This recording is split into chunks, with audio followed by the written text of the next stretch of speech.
Engineering Department, KNOST, and his research interest covers hydraulic and water quality modeling of water distribution systems, sanitation technologies, and sustainable water and sanitation service delivery. And he teaches engineering economics, water transport and distribution, environmental quality engineering, and research methodology. He's a member of the Ghana Institution of Engineers. Let's welcome Provost of the College of Engineering, Professor Brichum Kwabenyako.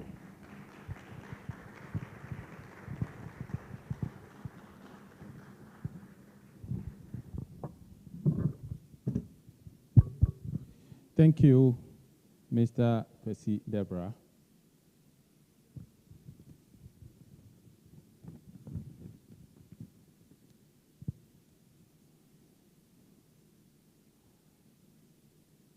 Our esteemed guest speaker, distinguished panelists, faculty members, my cherished students,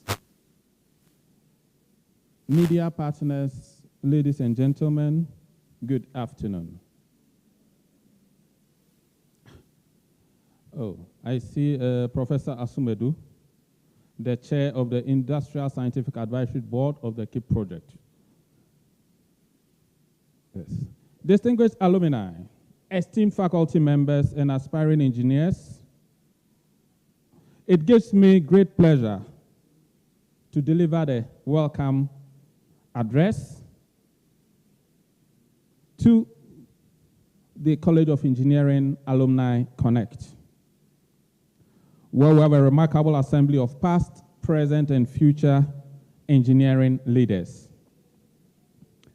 As the provost of the college, I'm deeply honored to welcome each of you to this occasion. Let me first extend a warm welcome to our esteemed alumni who have journeyed back to their alma mater. Thank you for taking time off your busy schedule to be with us. A special welcome to our esteemed guest speaker, Engineer Emmanuel, our panelists.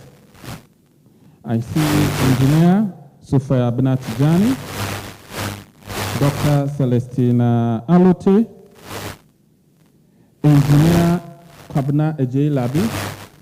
I also see Engineer Professor Emmanuel Akuwa.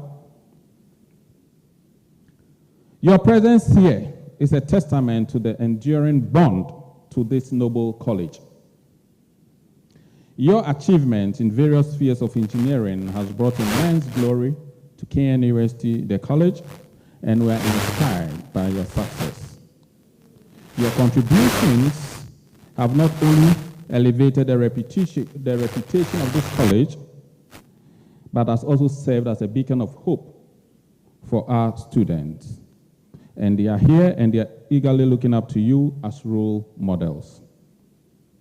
To our students, you are our heart and soul. That's the heart and soul of the college. I extend a warm welcome to you as well.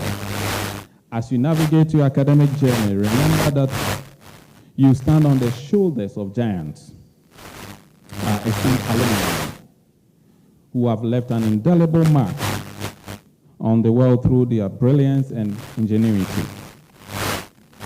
The alumni you see here, they were here some time ago, writing mid-semester, as you did last week, submitting vacation training reports, and all that you can imagine.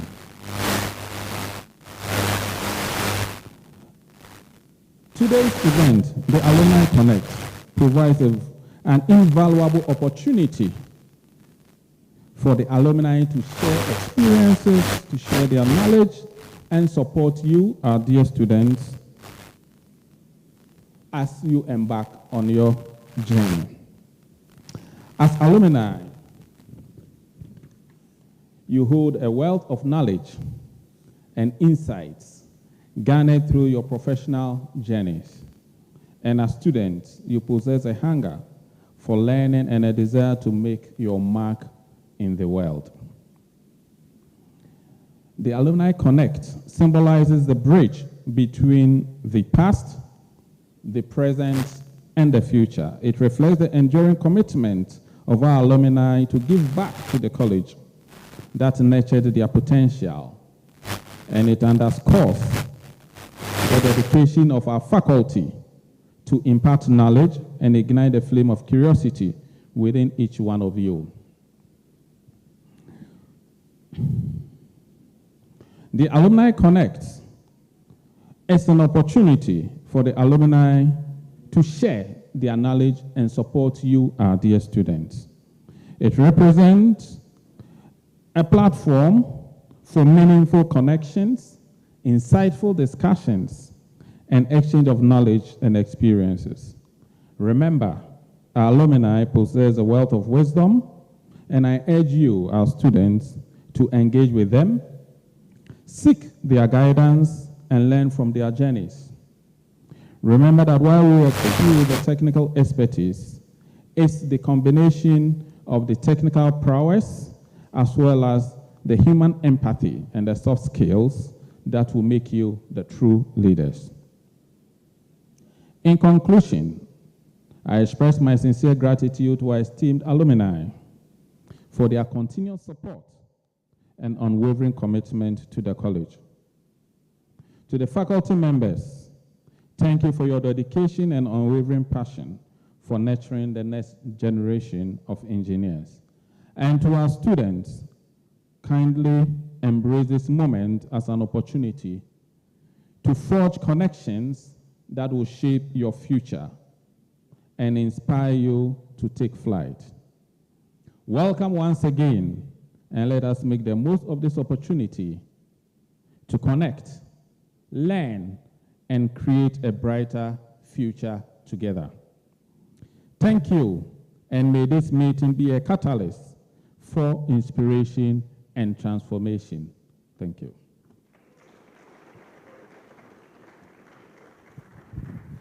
Well, thank you so much. Another round of applause for him. Now, Engineer Emmanuel Rekuboli has over 22 years' experience as a clinical engineer, a consultant, researcher, an innovator, and inventor. In 2001, he went to CAF as a trainee. In 2003, 2004, he went back for his national service and eventually employed as a clinical engineering technologist in 2009. And he has risen through the ranks to become a principal clinical engineering manager. He was appointed the head of the electrical engineering unit in 2019. And that same year, he was adjudged overall best staff of the hospital, chosen from over 4,500 staff population. Now, he had a stint with Kesben Football Club, the Kesben Group of companies, between 2008 and 2009 as a sales, marketing, and research officer.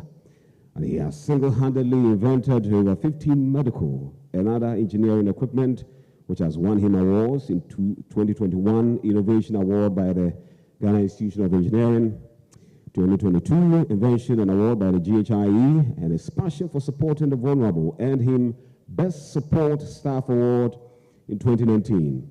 He's an anti-corruption crusader and is secretary to a group called Forum for Christians Against Corruption.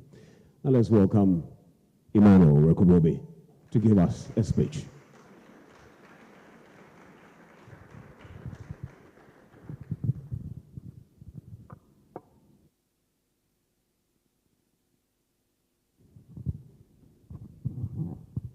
Thank you.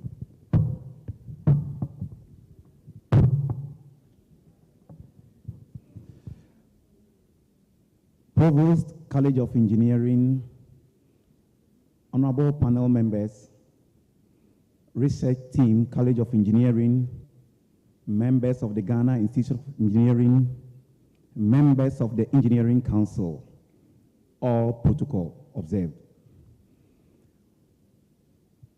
I have the singular pleasure to deliver this day on one of my favorite topics.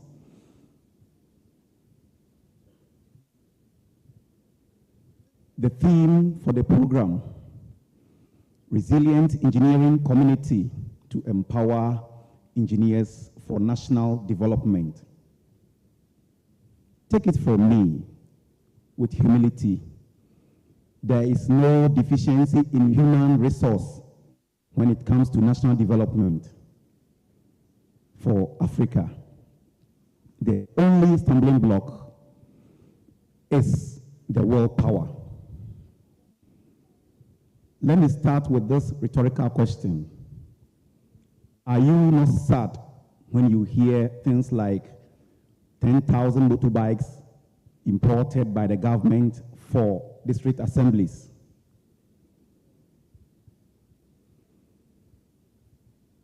Universally, it is the same Lagrangian, Laplace, Thevenin theory that we learn here. Why is it that the likes of China, Malaysia, you name them, Hong Kong, they are all making it, but same cannot be said of our own side of the world? The songwriter goes like, emancipate yourselves from mental slavery. None but ourselves can free our minds. The power lies within you.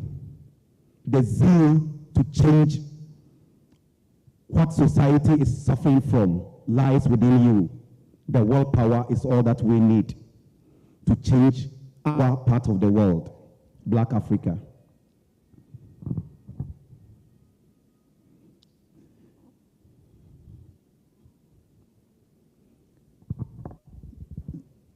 Let us drift a bit when we get the chance to work in the industry.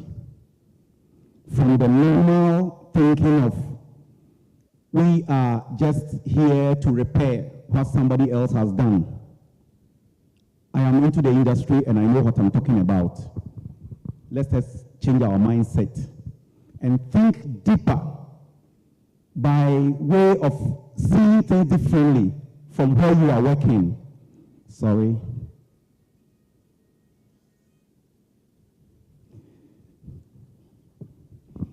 Yeah, seeing things different from where you are working.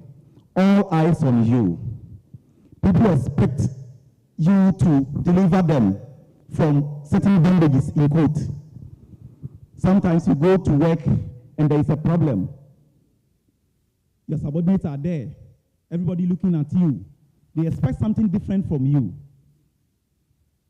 Now, I want to advise my brothers here, those of you who are going out, and even those who are already in the industry. Let us bring something new, wherever you find yourself. Let us drift from the old way of doing things. Go to America, that is what is happening. Go to England, that is what is happening. They look around, find things that are happening, that are unpleasant to the society, and then they come out with solutions. I am looking forward to see Ghana where importation of tricycle will be a thing of the past. I'm looking at Ghana where the no-best syndrome will be a thing of the past. We have a lot to deliver. Like I indicated to you, the same Lagrangian, the same Laplace, the same Thevenin theorem. Why are we not progressing? You look at a student's project work, mind-boggling, amazing, but a person goes into the industry and everything vanishes. Don't let us be more of perceiving, more of trying, more of giving out our best to get employed in the public sector. If you get a chance to be there, fine. Try to do your best to change the mentality, the mindset out there. More often than not, we come here, we study, we go out and become burden to society. We go back to our parents. They tend to feed us, all in the name of no jobs in the country. Why not create one for yourself and create some for your brethren or your colleagues? It is within our capacities. We can do it. Can't we? We can. I started from somewhere and now I'm somewhere. I receive calls all over the world. Sometimes some people call you and then begin to ask you where you started. what prompted you, what is pushing you, what is the brain behind, then you tell them it's the zeal, it's the willpower. One thing I normally do is whenever I'm moving around, I look at what is bordering society, what people are crying out for. I see the physically challenged. I see the way they move, and I ask myself, what can I do to support these ones? Then the idea starts flowing, I should say. To those of you who will be entering into politics, I know some of you will go there. I beg you, I'm on my knees. Let's sway away from the normal Ayawaso, the normal Asin North, the normal Kumewu, and then try your best to change the mindset of some people out there. Speak to your colleagues. When in parliament, talk to them. Ghana is behind. Ghana is where we are because of the way we do our things. I am always sad. I pass through Alaba, Edum, and I see bicycles, not even new ones, old ones, in large quantities. But then I ask myself, country will into your future. And then you go out there, and our mothers at the marketplaces, Musi University, Nisi, what no. Sometimes a penemia, it pains me. I weep. Yes, yeah, we can. But sometimes too, you need a push. A little push. You start it, nobody is supporting. You do it, nobody is coming to your aid. So sometimes, now let me assure you, the Newtons, the Lagrangians, name them. They are all human beings like us. They were human beings like us. They started on a smaller note, lighter note. And now, universally, they are everywhere. They are gone, but they are not gone. You read books about them. I like reading about them. I have two particular books I normally read. Makers of Civilization, the elderly among us, they know. I pick the books, and then book 1 and 2, I read, and sometimes I marvel how they started. Most of them were from poor homes. But they had something. They had a foresight. They wanted to achieve something, and they worked towards that. I'm begging. I know the media men are here. Let it get to the public domain. Let it get to those in helm of affairs. The Newtons, the Lagrangians, you name them, the scientists, they are all here. We have them here. We have their replicas here. Some are even better. When you compare, they are better off than those days. But the support. I'm looking forward to see Ghana, where those in helm of affairs would tax institutions like KNUST and other technical universities. I'm giving you, say, 10 years. With all the support that you need, I'm committing myself into it. We are supporting you. We want importation of hospital beds to be a thing of the past. We want you to come out with submarine for our naval officers and see. Let's throw that challenge. I know this institution. Let's throw the challenge and see. Those things will be a thing of the past.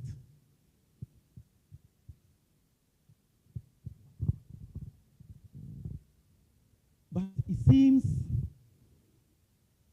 we are looking at things differently. My time is limited, so there are a lot of things I cannot mention here. And I know at the right time, when I get a chance to come back, and I have a longer time to express myself and express things that I think or I see are possible for us to actually make, I'll address them.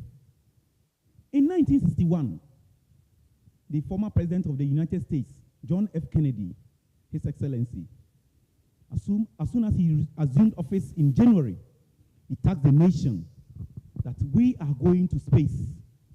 We want somebody to step on moon. And then he convinced Congress. He tasked NASA Whatever support you need, I'm ready to provide. I want human being to go to space and come back. Not only going and coming back, but to step there. And then he was ready. He committed himself into it. 8 years down the lane, 1969, Neil Armstrong stepped on Mars, into space. We need leaders in our country who are going to commit into such researches. It doesn't come on a silver platter. Monies need to be pumped in. But it's so sad. Sometimes they are going for conferences bordering on engineering, and you see them in their batches. You see friends of so-and-so minister who has nothing to do with engineering going. I'm challenging you, my brothers and sisters. I'm challenging you. If Bill Gates was able to do it, it's not beyond you. You can do it. I'm challenging you. It's a challenge I'm throwing to you. You can do it. What do you see in society that you consider as a problem? Try to think about it. Dream about it, and you have the solution. Every country has its own identity, special identity. China, if you are asleep and somebody wakes you up, mention one of the products that come from China. If you can't mention anything at all, not mobile phones, so you can identify them with mobile phones. You go to Holland, they are noted for big trucks, heavy-duty trucks. You go to Hong Kong, toys and stuff. Ghana, what identity do we have? Yeah, you wake up in the morning and then that slab, that metal slab on your gutter is gone. You are asleep and then you hear, condemn, condemn, condemn, all over. Is that the identity that we want? No, certainly no. We can change our destiny. You can create wealth for yourself. Going out there, I'm challenging you. Put something before you that this thing is a problem. It has been a problem for years. And I, if possible, and my team, we are going to make sure it will be a thing of the past. And with the help of God, it shall come to pass. With the help of God, what did I say? It shall come to pass. Don't be afraid. The inferiority complex is what is killing us. More often than not, I go with my colleagues, I go with my subordinates to a problem scene. And when we get there, you could see those that got first class and stuff from the universities. They will be standing there. Then I will tell them, no matter what it takes, this problem must be solved. This problem must be solved. And lo and behold, in no time, it is solved. Sometimes we have to create something to replace something. I remember one time I was at the morgue, and then there was a problem. Something that we needed to import to replace. And bodies were, so I told those guys, even if we are to commit ourselves as a hospital to import today, how many months are we expecting that part to come? We have to think. We gave ourselves an hour.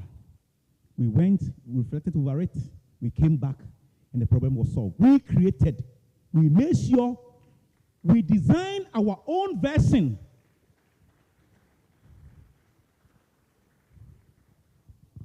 And we pushed in there.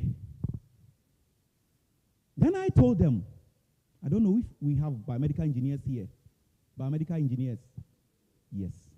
I told them, my brothers, now healthcare is becoming more of technology. Gone are the days when you are put on the theater table and then 2 hours you are there, cutting, using gauze and cutting wool all over, blood spilling, and then we'll be... But let me tell you, today you are there, diatami. By the time you are aware, it cuts, seal off the veins and everything. You go to the theater, you work on them. What improvement are you bringing on board? It saddens my heart when a patient is brought in a taxi, and sometimes that small thing, wheelchair, you ask, oh, Yabefa Koha, it is here, let's wait for it. And if you cannot wait, what do? You push the patient at your back. By the time you get to the consulting room, you might have even killed the person. Common wheelchair, my brothers and sisters, can't we invent them here? Can't we innovate some here? Can't we add value to them? I'm challenging you. Let's try our best. It is not beyond us. It is not beyond us. We can. Let me give you this assignment. From here, write something, put something down, and challenge yourself. Give yourself some time that by the time I leave this college, this is what I'm working towards. By the time I get out of my national service, within the first year, this is what I'm expecting myself to achieve. And give yourself some 3 years. I'm telling you, you'll be able to do it. Let me say this and then I end. I was walking and then I saw a physically challenged person. And I put myself into that person's shoes. And I was reading from his facial expressions and everything. And then I asked myself, what can I do to support people like this? I came home, started thinking about it, and within a month, my first prosthetic arm came out.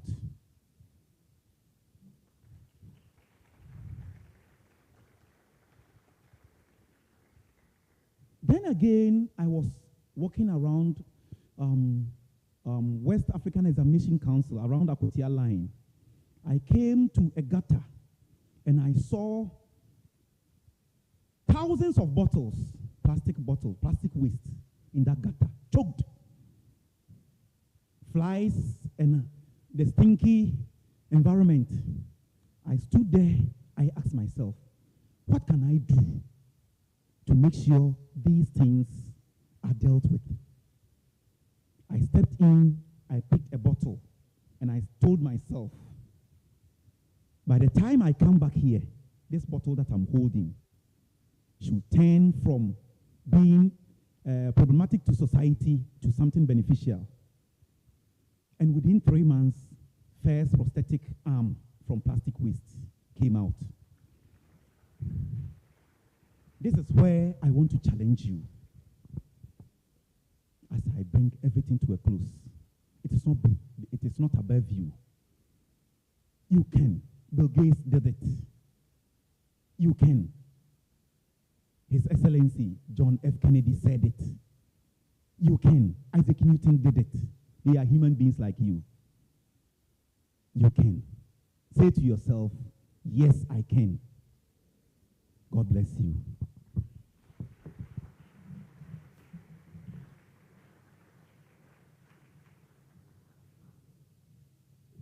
Another round of applause for him. Let me tell a bit of a story about him. So when Prof. Ajari was done with the professorial lecture, you know, before the professorial lecture, people go around looking at the posters of what the professor has done. So I thought it was a bit of a drudgery, so I called him that, can we have something like a hepta-phased poster board, and perhaps where people can, you know, just a few rounds that they can complete the view. And so I called him around, that was on Saturday, 2nd March, in the morning around, that was 8. At 10 a.m., he had designed a model for me.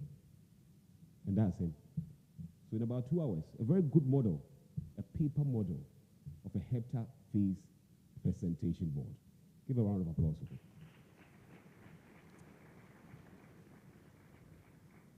All right, so we're a bit pressed for time, so we will be going to the panel discussions. So what we're going to do is that before we do that, we'll invite one of our panelists to give us a small presentation, and when we're done, we invite the others so that they can come here and do the rest. So the one to give the presentation is the Vice President and Head of Sustainable Development, Goldfields, West Africa. Before I proceed, a round of applause for her. So Dr. Celestina Alote has over 20 years' experience as a geoenvironmental engineer, researcher, and consultant. She joined Goldfields in August 2020 as Vice President and Head of Sustainable Development. And prior to joining Goldfields, Dr. Alote worked at Golda Associates as Senior Geoenvironmental Tailings Engineer, and later as the company's Regional Manager for West Africa. She was also the Senior Manager for Environment and Closure at Anglo Gold Ashanti Ghana, following her time with AMEC F and Environmental in Ontario, Canada as a geoenvironmental engineer. Now, Dr. Alote's over 2 decades career includes extensive consultation work in environmental management, closure planning, tailings engineering, and construction, as well as acting as third-party auditor for several mining companies in Canada and Ghana. Now, to give us the presentation, we invite Dr. Celestina Alote to mount the dais, and I think we have the presentation here. So if you can get it rolling. Thank you very much. Hello, good afternoon. So I think I'll stand on all the old protocols that have been observed already and proceed. Okay, it works? Okay. So good afternoon, ladies and gentlemen, professors, distinguished members. I was given 3 minutes, so I'll quickly go through. The title was Resilient Engineering Community, Empowering 360 Engineers for National Development. So I wanted to know what resilient engineering community meant.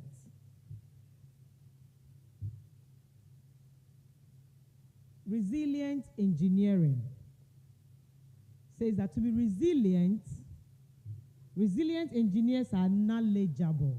They know their stuff. They have the ability to assess a problem, manage that problem, and monitor. Engineering is problem solving, and I think the guest speaker touched on that. So resilient engineers are problem solvers. They are not complainers. They don't see and just criticize. They solve the problem. And I think there's no better person to precede me than the guest speaker. So the sum is resilient engineers solve problems. Again, resilient engineers are flexible. They are adaptable, resourceful.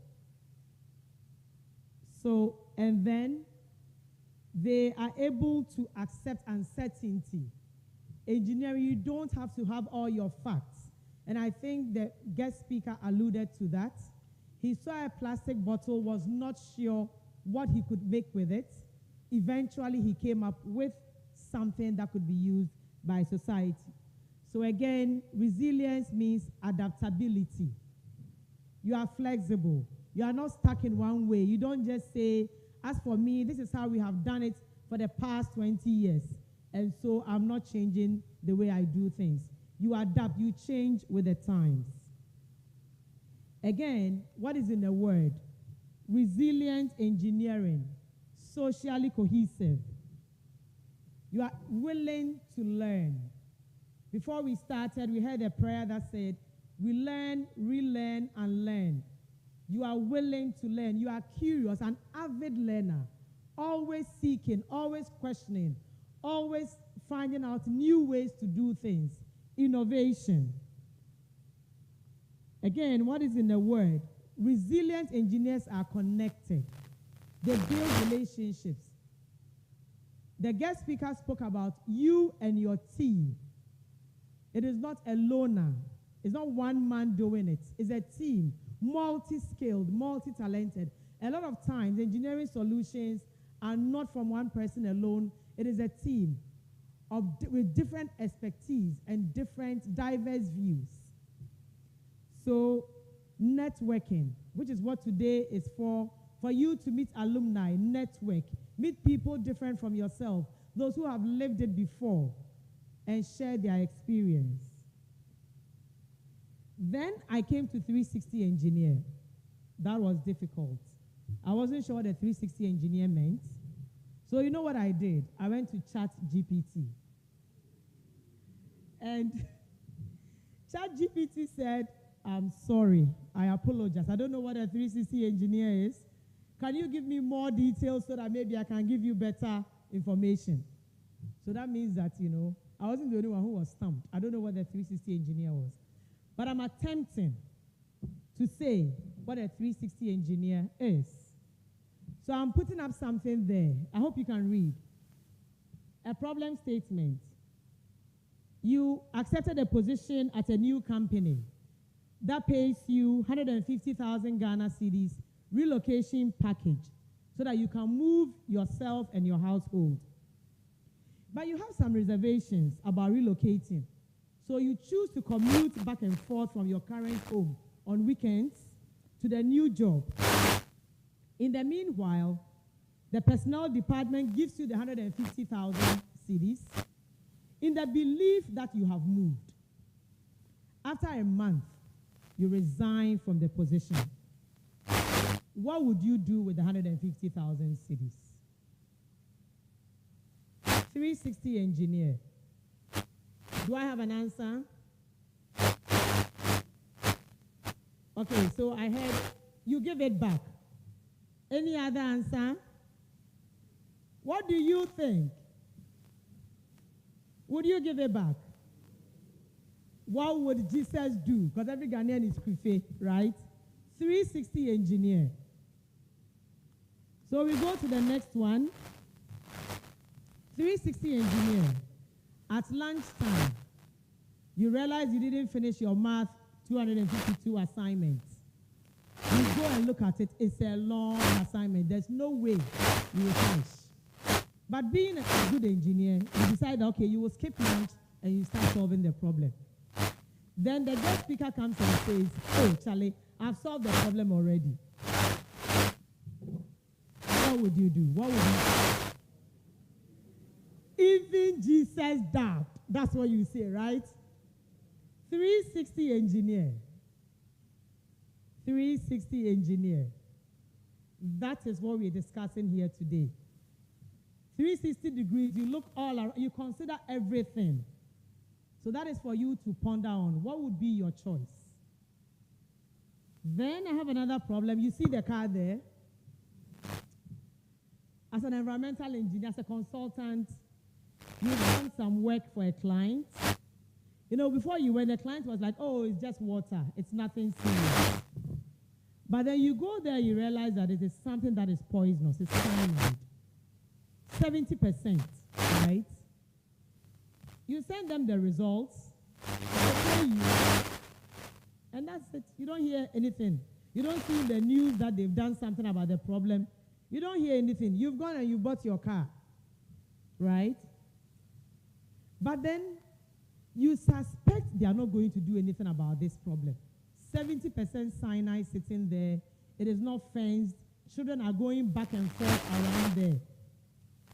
What would you do? What would you tell yourself? This one, dear, I heard something like that. What would you say? Because you have the car, you are not willing to give the money back, right? 360 engineer. What would be your choice?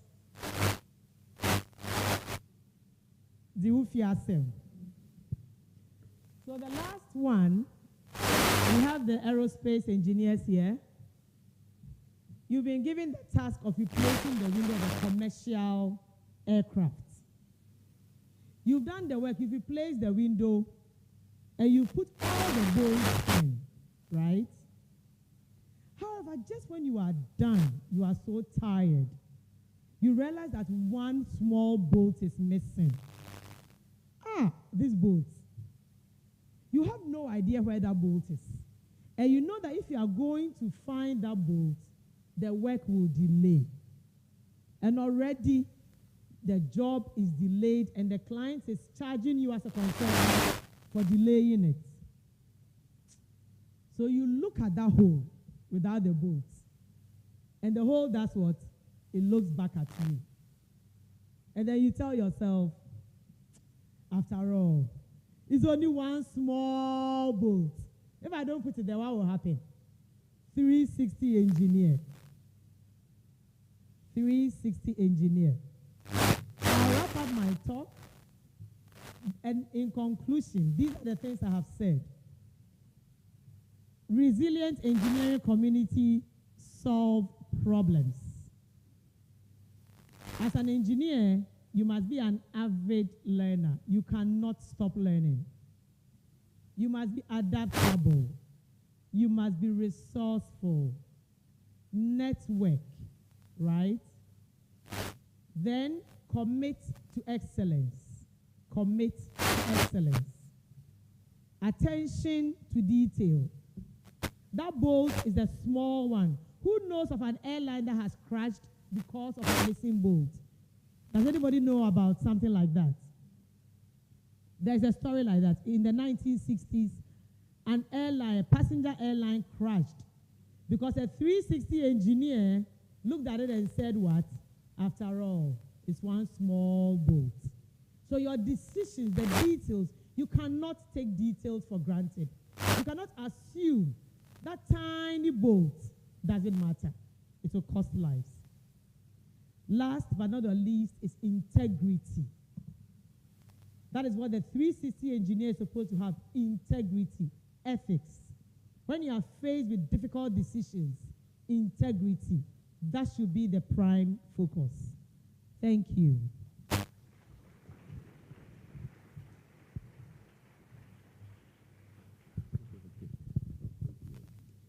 Dr. Alumni, thank you so much.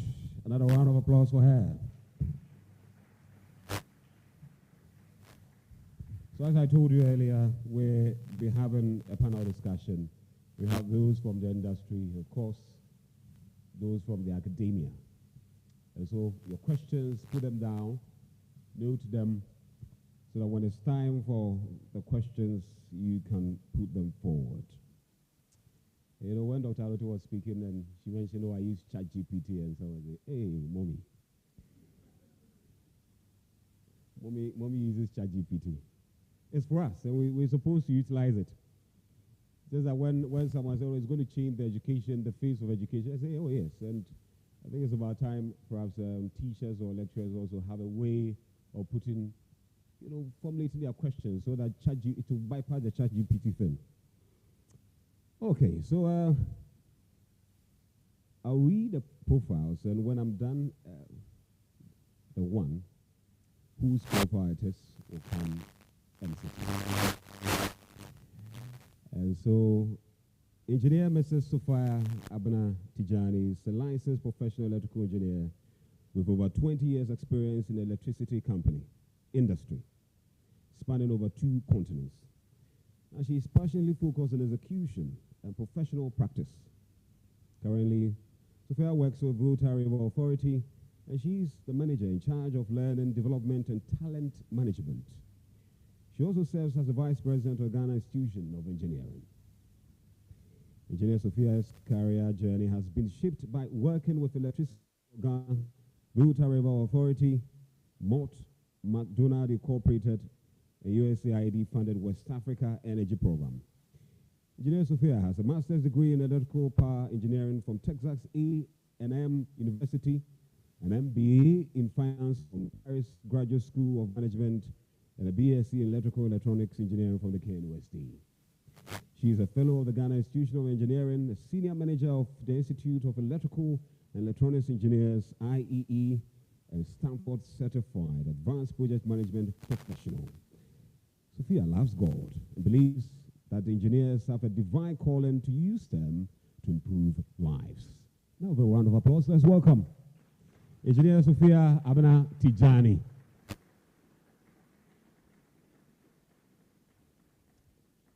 Now, Kwabena Labi is acknowledged as one of the top African energy property underwriters and skilled trainer who has supported the development of the energy insurance industry on the continent. He's acknowledged as a passionate about insurance, underwriting with a keen eye for detail and reputation as the go-to person in Africa, having transformed the Ghana pool into a model pool. And as a specialist energy underwriter handling complex onshore, offshore, and operational property risk, and background as a risk engineer, identifying and making risk recommendation, Kwabena is knowledgeable across multiple industries. Now, he has 17 years of practical experience in risk management, property underwriting, and claims management, from manufacturing and commercial properties to upstream and downstream energy risk. Kwabena graduated with a degree in mechanical engineering in 2004 and joined Enterprise Insurance Limited as a risk engineer in 2006, undertaking risk engineering surveys and post-harvest surveys and advising underwriters on risk exposures. In 2014, after qualifying as a loss adjuster, he took on additional role of a staff adjuster handling major property claims on behalf of underwriters and reinsurers. Kwabena is an experienced leader managing major multinational clients and brokers, and currently the head of technical Ghana Oil and Gas Insurance Pool, GOGIP, since 2017. He has drafted insurance industry guidelines on increasing local market participation in oil and gas, established relationships with Lloyd's of London brokers and underwriters to provide reinsurance support, and successfully increased underwriting capacity from $40 million to $120 million. And he's formulated a benchmarking policy that ensures uniform rating of upstream assets in Ghana. Kwabena is also a chartered insurer and as an associate in risk management. Let's welcome Kwabena Labi.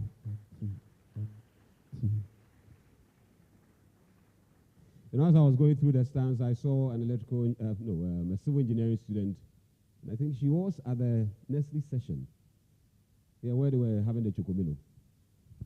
So I asked her, what is she doing there? I said, she doesn't even know.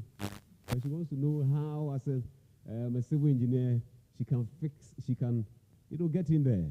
I said, yes. So there's a prime example. So you're having a mechanical engineering, now a serious broker.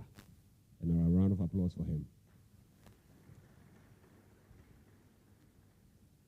Now we come to academia.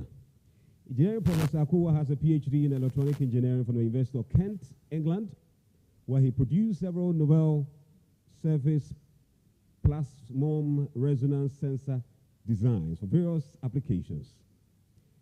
Prior to this, I thought it was plasmid or something. No, plasmons.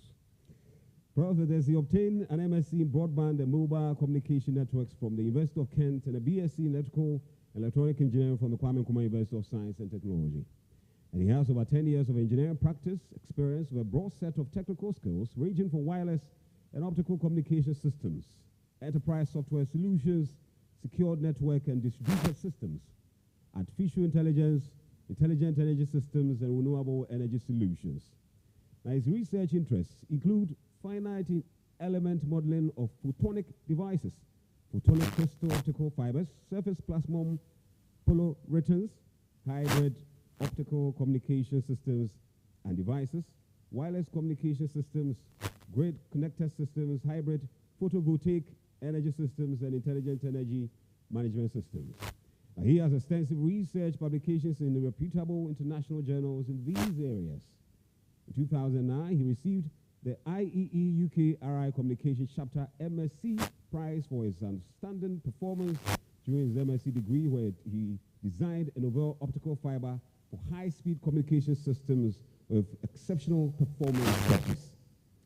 But besides his professional and academic contribution, he has provided consulting services to a number of reputable engineering firms and has successfully executed several high-value engineering projects, some of which include payment solutions, enterprise resource planning, wide area networks, learning management solutions, networks, learning management solutions, intelligent energy management systems, and great connected PV solutions. Furthermore, he has extensive experience in leading multidisciplinary teams on high-value projects sponsored by both local and international donors. Let's welcome Professor Emmanuel Akowa.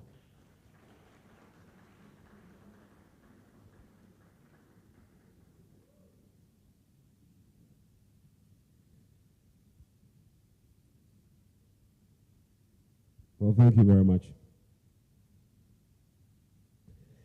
Engineer Kwabena Bimpong is Chief Executive Officer of the Associated Consultants Limited.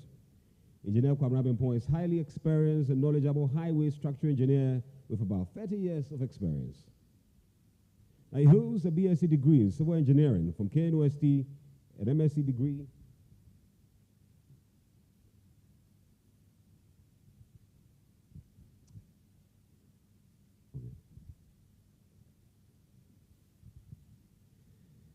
We're told Kwabena Bimpong is not here.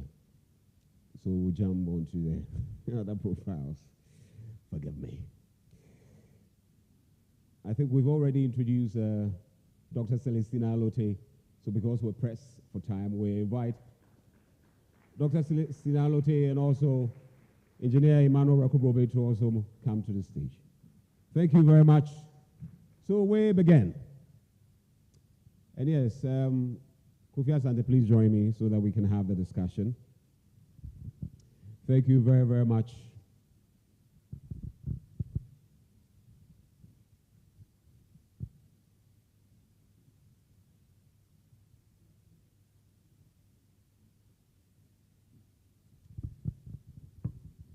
All right, thank you very much. So we have Kofi.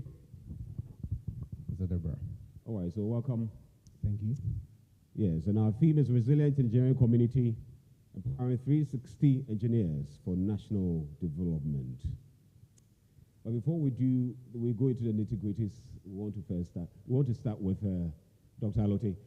KNUST, what do you miss about this institution? You've been away for too long. Far too long. Okay. Well, I'll say I miss the process.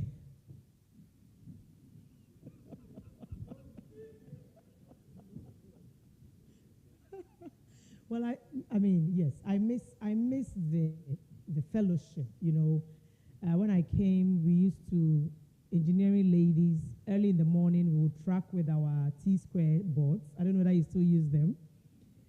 You know, you'd carry them all. You don't use them anymore. I think they use them. I've been seeing them around with it. Okay.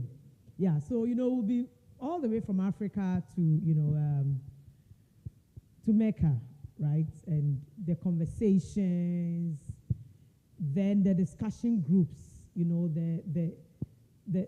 after lectures, you go, you rest, and then you meet again to have discussions. Those were interesting times, you know, trying to solve a problem, you know. So I certainly miss, you know, those times. Yeah. Yeah, thank you very much. And perhaps if you can contribute the College of Engineering specifically, what you also miss. Okay, College of Engineering. My year was the first time they had taken, I think, 9 ladies. So the most number of women in civil engineering. So we had one of the things was there were some female lecturers, Professor Iwa, and then Auntie Araba, Mrs. Insifo, or Doctor Insifo, and they would get us together as women in engineering and mentor us, you know, with our seniors. That I enjoyed. The other one, I must say, well, I can think of the things I didn't enjoy. Unless I didn't enjoy the electrical engineering class. You know, as a civil engineer, I didn't see why I had to do electrical engineering in first year. So, you know, that was always a bit of a challenge for me. But I think basically it was the fellowship, Yeah. Well, thank you very much. This is ladies first. So, Mrs. Tijani, Tell us, the things that you miss about the College of Engineering. In fact, I thought we were going to skip me. Oh, the thing I miss about College of Engineering, actually, it's my relationship with some of the lecturers. I miss Prof. Jackson. And yes, I miss Prof. Jackson. And today he actually visited me during the career fair. I mean, he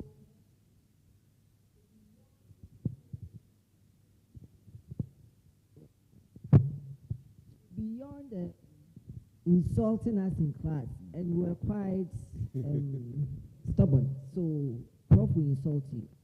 A typical example, there was one time I had worn a ribbon and parted my hair to cover my ears. And I asked him a question. And he looked at me. Wow. I didn't mean that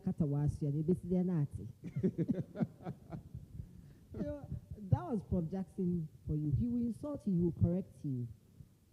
But I miss the correction. And so even beyond school, I mean, he's my go-to man when I have issues. I will call him.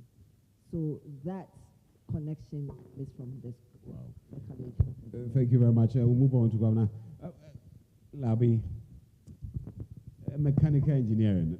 Perhaps they've talked about civil engineering. She talked about the fact that she never liked the electrical engineering. Was it the same in your case? I didn't like it either. Oh, really? Well, I can tell you what I don't miss. I don't remember I don't remember the things I liked in the class, but I remember the things I didn't like. Fluid mechanics.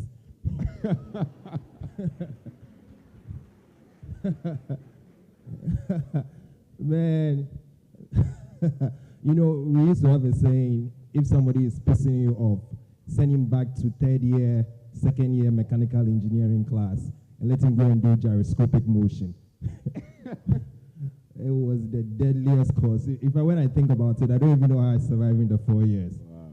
I remember after my first year, I went to the School of Administration to say I want to change my course because this thing is not for me. And so I wanted to go and do BT, and they said you have to stay in the school for another year. I said, it's okay, I'll do it.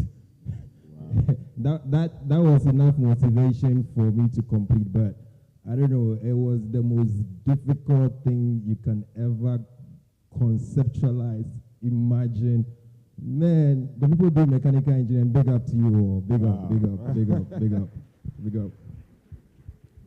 The Met guys, where are you? Are you in here? Oh, yeah, I'm here. Oh, yes, they're here. Mr. Zabra, I also read mechanical. Yes. Yeah. We share the I same think you can stuff. relate, eh? Oh, yeah, a lot. Okay. A lot. We used to have only 4 ladies in our class, and I think 2 of them are lecturers now, and I mean, they are inspirational stuff. I mean, mechanical engineering. But after 19 years, if I'm going to come back, I'll still do it anyway. Wow. Yeah. Wow. Let's clap for him. Prof. Akowa, you've been here. I think yours has been a continuum. Of course, you're going to the University of Kent, but it has been, from there you came here. So it's kind of a continual experience. You've not missed anything, right?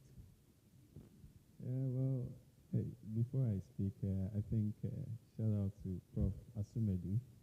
Yeah, he taught me DSP. Yeah. And actually, during our time, the resources were quite limited. So things like electronics stuff, microcontroller courses.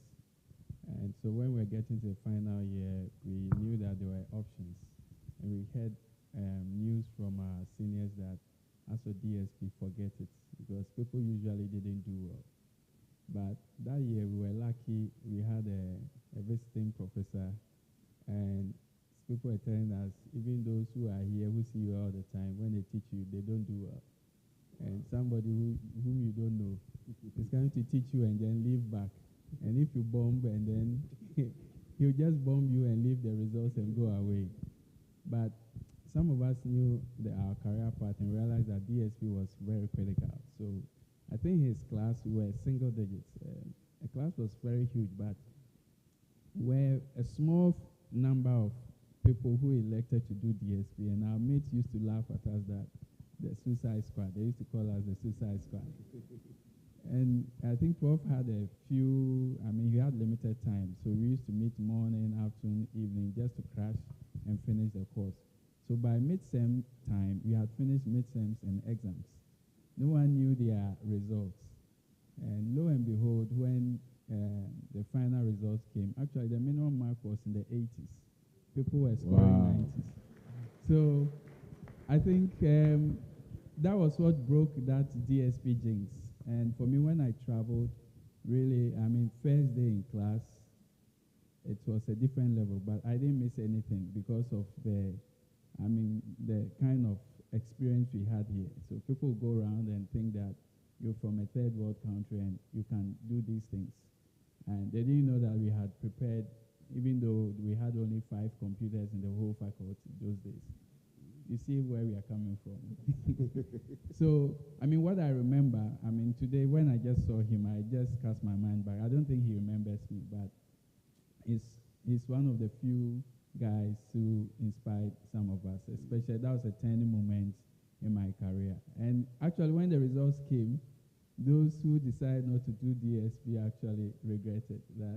Because if the minimum mark was 80-something, you can imagine what the maximum. And we understood the course. And based on that, some of our perception on how to teach and how to deliver, transfer knowledge also changed. Because if consistently there is a course that people did not do or people were running away from, seniors we knew were sharks, were even running away from, then the suicide squad did well due to him, then somebody must be doing something well. So we got that inspiration. But apart from that, resources have improved drastically. The only thing during our time was the dedication and the perseverance to succeed at all costs. I think that's what maybe sometimes you miss. Yeah. Wow. Engineer Rakumobe, I know perhaps you went to one of the labs and you were thinking you could change this. What happened those times? Well, somebody who was coming from the Polytechnic those days, and then I had a privilege to be here. You walk chest out, especially when you are around your former school. Yeah, I go to Cape Poly, and then I'll put on my KNUST shirt, and then people will be looking at you. So I felt I was at another level. That's right. So that experience alone, no easy. Yes, I was so proud to be here. And then I miss all the lecturers. In fact, Dr. Diewu, I remember, yes, he was teaching, and then it came to something I've forgotten, but we were all confused in class. And then he said, semiconductors. He said, medium I am day. Kevin in Atron Adie. And a Mijana Hana Michirichim. Timontiasia, me my amo day. Also cried, he said, well, there is nothing I can do to help you. Either say, move fan the sa. Naman fan the sa, and so Mbabe Tommy. Miss Sem. In fact, we were very close to Miss Sem. Mbabe Tommy. Modia Mumunsia, Munkotrochon Kasia, and it was so fun.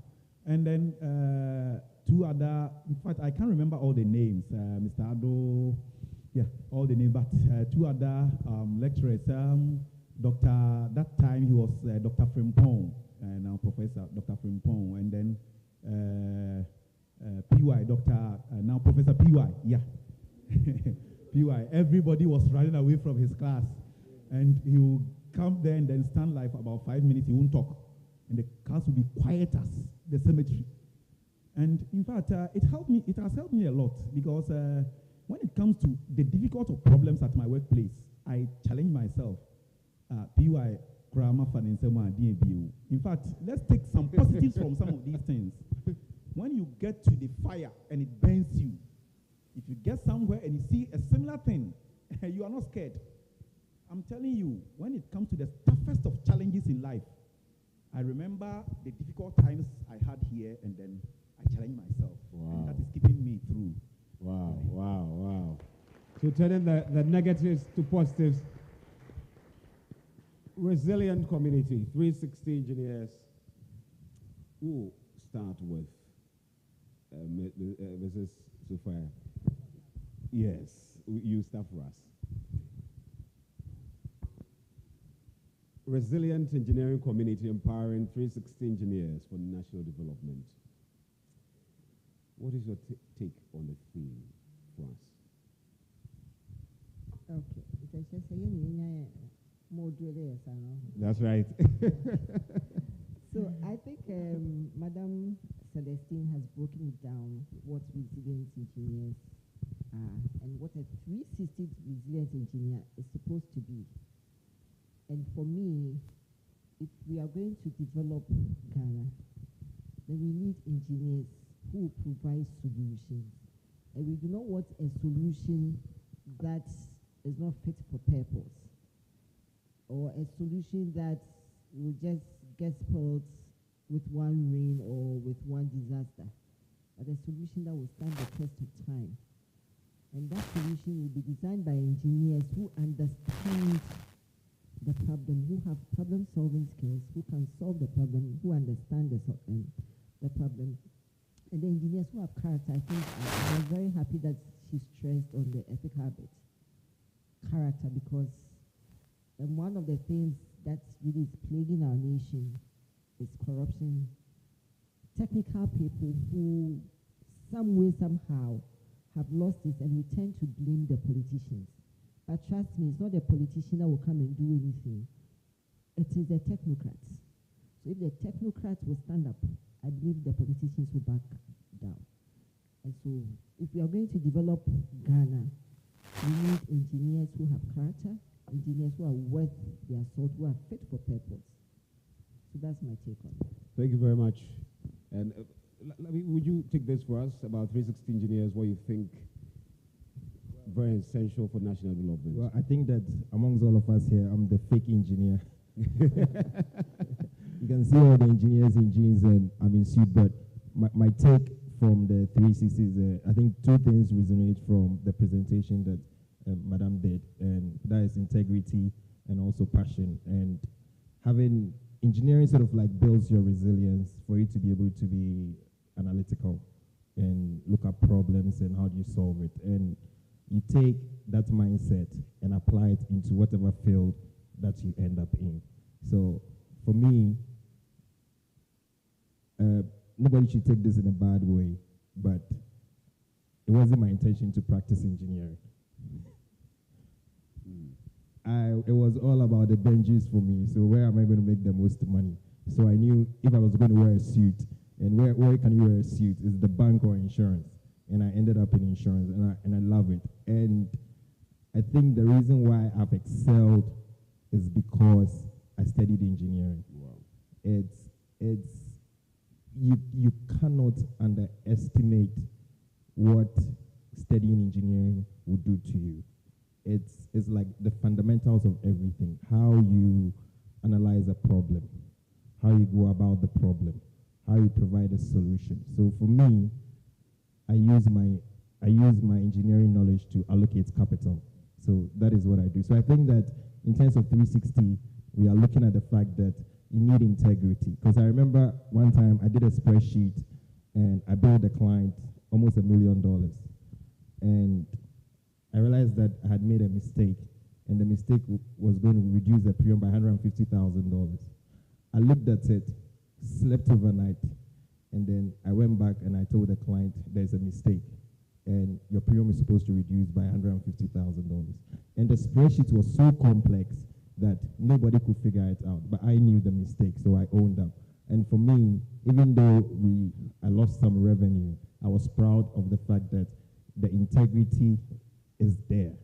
So for me, it's important. Wow, wow. I think you heard of $1 million. Engineer Akowa, 360 engineering. Yes, so for me, because I've had both worlds, I can speak for here and then on the other side too. At College of Engineering, I'm sure most of us here know that one of our slogans is made by the process. And when we say made by the process, what it means is that it's not necessarily the content that we teach here, even though that is important, but it's the process that we take you through that shapes you. Like we view students or as a product model that we are developing. So the virtues of integrity. So you come in here, some of the things that we don't compromise on is cheating. So you copy or you have any examination malpractice, we don't negotiate, and it's zero. And people would say you are wicked. But these things are values that if you go through the process for a very long time, becomes part of your DNA. Things like being persistent. So some of us here, most of the students, in fact, when I was here, I thought that if you go to unit or any of the halls, you can tell those who did what course. Because in the evening, without mentioning names, those who were very idle, you could tell the programs they were doing. But some way, somehow, you were doing 7 courses. Each one will have a mini project, some group presentation, some deadlines and everything. And you go and tell your lecturer that, say, we beg. And for us, the kind of training we've had is that we never say, I beg. Because when there's a deadline, you have to find a way to meet the deadline. And that's what keeps our brand. So if you come out, whether you did electrical, computer, or mechanical, you realize that if you want to become a resilient engineer and your boss sees an opportunity and the deadline is Monday, and they ask you, can you put together a proposal, a drawing, you will not go and say, I beg. But you are used to meeting tight deadlines. There is a problem in the country, and we need to fix it. The ordinary thing will say, well, given the resources and everything, I think we'll need a year. Maybe by a year's time, we would have had several deaths. So our training and the processes that we go through, even though now may appear too rigorous, but it's part of the process of producing the so-called DNA that we want to imprint in our products. And so I would just say that some of us, when we're here, we found it very, laborious. You will be leaving your room and one of your mates who is doing another program is asleep. You come back, the person is still asleep. And you still have to go out. But it's still part of the process. So ethics, being resilient and being able to keep to deadlines, being adaptable. So sometimes you are given assignments which you require mechanical engineering and other things. The way we go through to get solutions, you can talk to your friend that about this thing, you've solved it before. Some people in mech will come and doing basic electronics, they feel that the electrical people have experience.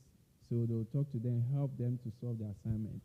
And they hope that they'll get the marks. But that is also teaching you how to source for solutions and work in partnerships with people.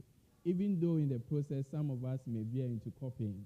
But the way we have structured things here, by the time you pass out, you would have, if you actually apply yourself to the processes, you would have been shaped by the system. And so I'm just saying that even though it's difficult now, just apply yourself to that, the process. Thank you very much, Engineer Akowa. Engineer Rakubobe. Yeah. You know what? There is this elderly man at my place of work. He called me, and as he put it, Abrantie, I said no. That was then. What's he dying? I said no. The man saw something from me that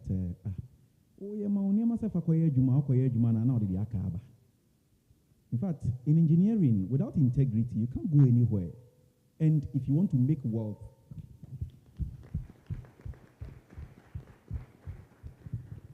you can. But especially for my place, hospital, I will end up killing a lot of people. You know what? I was appointed as the head of the unit. Forgive me if I'm blowing my horns, but just to encourage you and to motivate the younger ones here, I was appointed to office as the head of unit in 2019. And in July, I was appointed in January. In July, I had a letter from the board, from the CEO actually, endorsed by the board, that they had not seen something of a sort in the hospital. So they were just encouraging me to keep it up, stating that whatever I work with, no matter the residual, how small it is, this guy would return it to the stores. And I had records to that. So,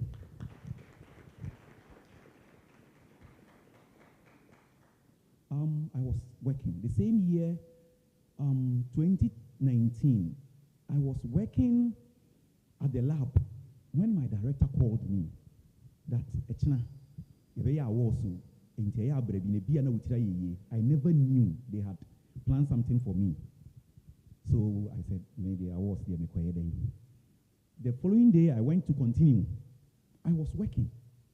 When I decided to just pause and then go there, I went there, and then my name was mentioned along the line. In fact, they were just sharing overdue TV, mobile phone, whatever.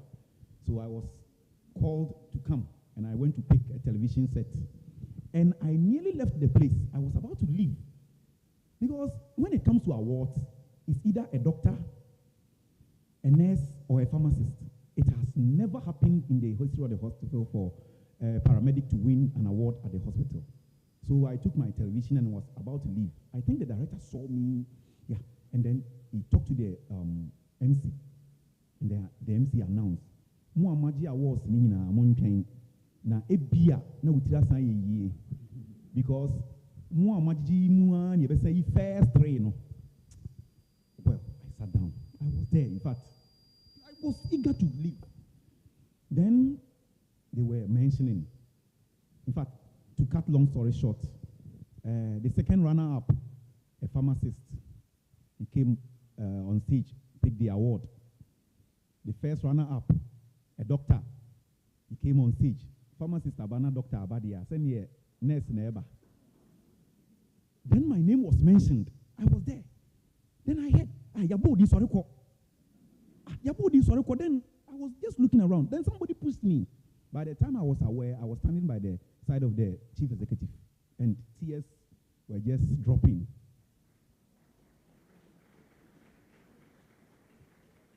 And then Kwame Adinkra started talking about me. Things I've done that I didn't even recognize. I didn't even, he started. This guy is the head of unit, but you see him digging the ground. This guy is the head of unit, but you see him at the ceiling. This guy is the head of unit. Then he started mentioning. We remember in this hospital when doctors threatened to strike. At that time, it was so serious for the hospital to contain. He was called by the board to do something. And within 48 hours, he was able to solve the problem. And he solved the problem from the residual items we've been talking about. In fact, there was a problem at the NASCAR block. When I say NASCAR, Nana Ifya could be the one block, the one Nanado's wife built. And then the doctors threatened strike because they couldn't contain the situation. And you know, doctors giving you 48 hours for you to put up the place in shape. And then my director called me. I said, Director, I said, what are you saying? I said, Director, that day I didn't go home. I stayed. And I went to the stores, picked up the residual item. The following morning when they came, the problem was almost done. So they tabulated all these and then came to mention to the general public and then handed over the overall best award to me. 4,500 staff at Konfanoch. It has never happened. I'm saying this because the little residual items I was returning to the stores saved lives. And I just remembered what the man told me. What's he doing there? Be there be one have pension now. He told me that. So if I had listened to him, and a colleague told me, hey, maybe I'm a full ceiling, and that motivated me. When you climb, I will climb. I'm the head, but you go to the ceiling, I'll go there. He told me, with ceiling. Now, at that time, I wasn't the head, so I had that at the back of my head. One of them told me, so what I did was to bury some cables. Then later on, I went to take them off. So I'm just advising all of us that the money will follow you. Don't make the money your first priority when it comes to, or your priority when it comes to engineering. Think about the beauty and the quality of the job, and then leave the rest. The money, I say, will follow you. Thank you. Thank you very much. So integrity, integrity, integrity. And one of the things that we have, the problems we have in the society, and I think Mrs. Tijani talked about the need for engineers to stand, the need for engineers to, yes, say yes, yes, I will go on with this. But we're having the force majeure of politics. We'll come to Dr. Alote. How do we scale this huge war of politics when it comes to, technocrats, having his way through the system? How should we go about this? Well, I think, this is something I've learned through my career. I think as engineers, sometimes we have tunnel vision. As I've progressed through my career, I have learned to, look at strategy, we spoke about networking. How to deal with people, how to navigate, call it navigate your way.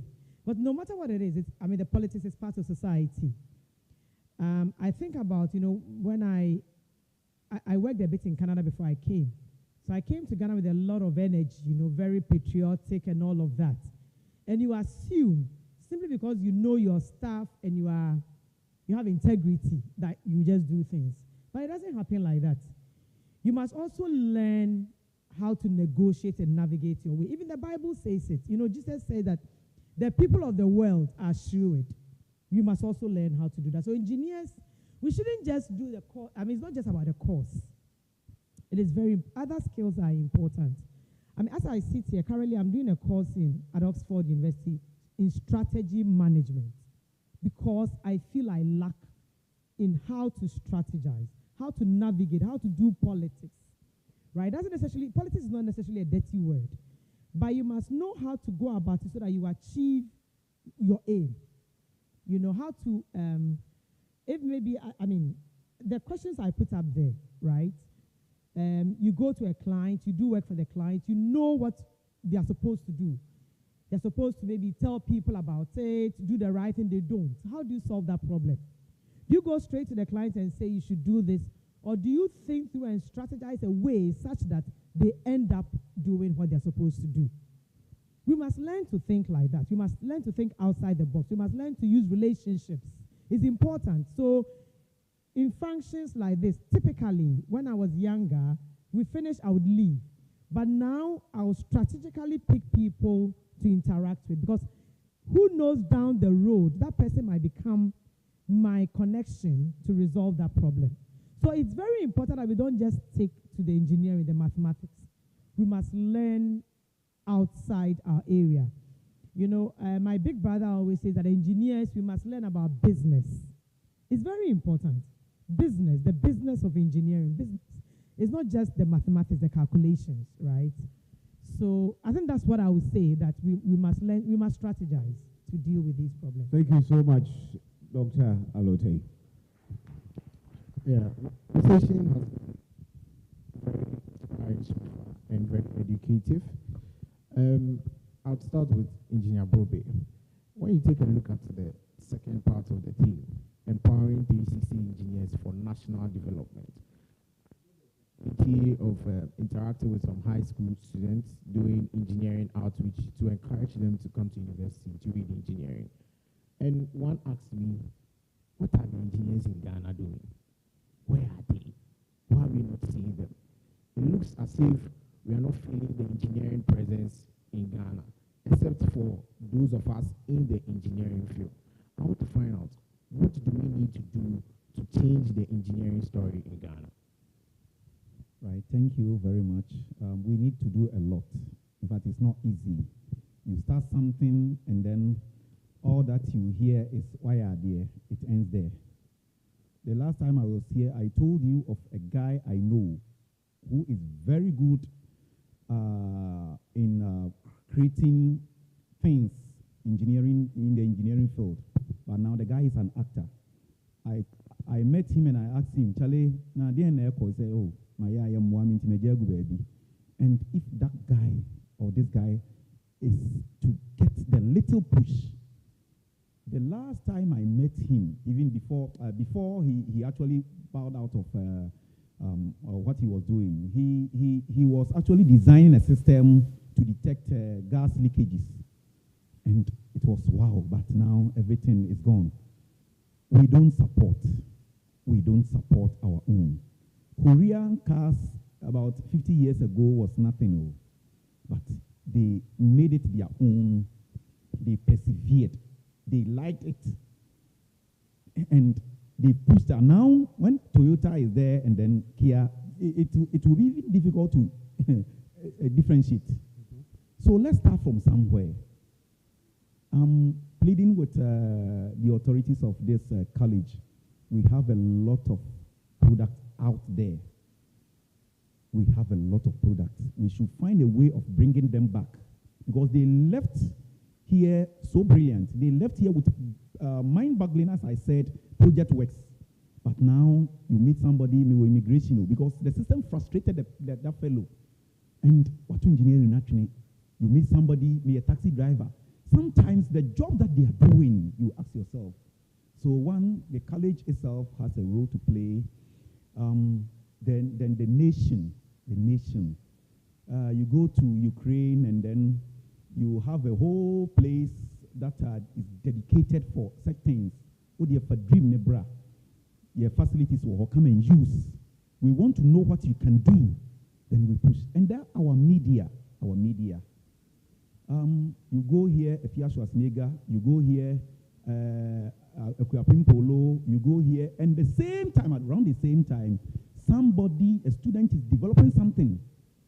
Even if they give the chance to publish for publication, it will be something small at the top corner there, then a whole picture of a nude person at the front page. We are not helping ourselves. We have to push. We have to make the environment friendly. We have to, and I said something that President John F. Kennedy, he tasked the nation that this is what I want to achieve. Whoever avails himself, I will give him the maximum, whatever you need, I will provide. And in no time, somebody was at the moon. So the government can come in. The school can come in. We have a plan. By the next 10 years, we will make sure, in fact, it is a disgrace. Things that we import. When I was making my, what do you call it, radiant warmer, my own colleagues at the Confanachi Teaching Hospital told me, it's possible, it's feasible, but today, they come to me, so let's encourage ourselves. Thank you. Thank you very much. Okay, so I think so. It's this thing is a double-edged sword, and we have to be very careful. I mean, leadership is about influence. The whole world has been run on influence, and so one thing I think we haven't been doing well as engineers probably is about socialization, is to bury your head and solve problems. But when you don't have a seat at the table, and trust me, things will not work in your favor. Mostly, I think the perception is as if politicians are some demons somewhere who are wrecking the nation up. But the reality is that it could be that they are people with passion, but without necessarily good, competence. We should ask ourselves, how many of engineers are in leadership positions? The politicians that we claim are wrecking the nation are our so-called colleagues who we find here that we always insult they are not doing good courses. I don't want to mention names. That's the reality. Now, if you have been insulting your friend that you leave sleeping and come back sleeping in the room, saying that he, the Adidas, is doing nothing, and he comes to become your leader to decide for you, and you do not have any relationship with him, how can you influence how he thinks? Okay?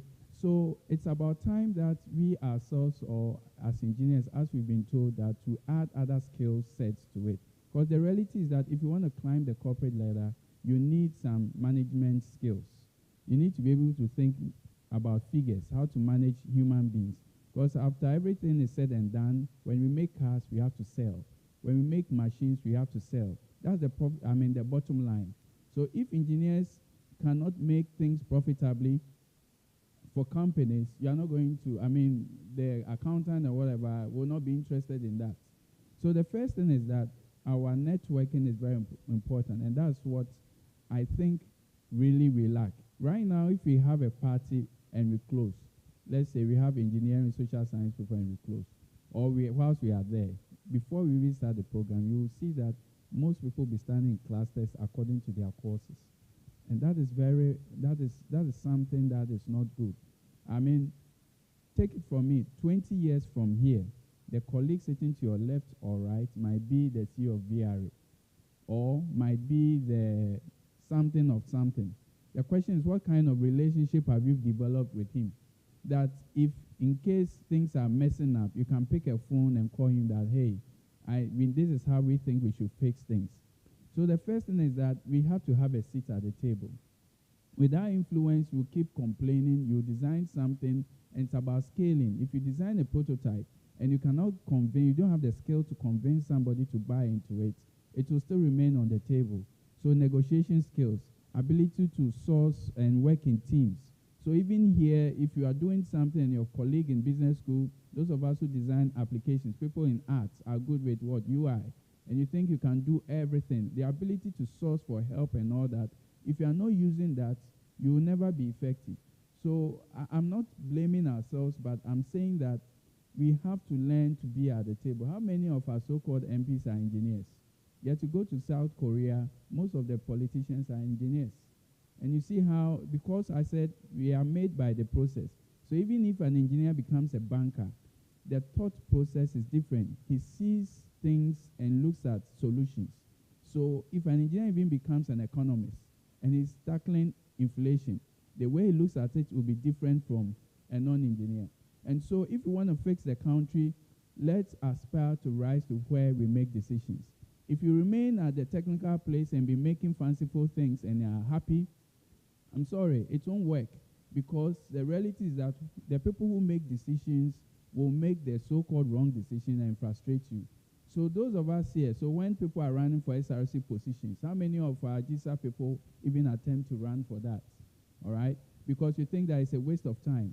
Eventually, these guys will grow and grow and grow and become your president. He cares less about engineering, and the country will continue importing, and you will be lamenting. It's not their fault, but we haven't created the necessary networks to be able to affect and influence the way policy works. So let's try to move in that direction. Let's stop blaming people, because you see, all over the world, we've been running a certain model when it comes to education. It's not the role of a university to establish factories. It doesn't happen anywhere.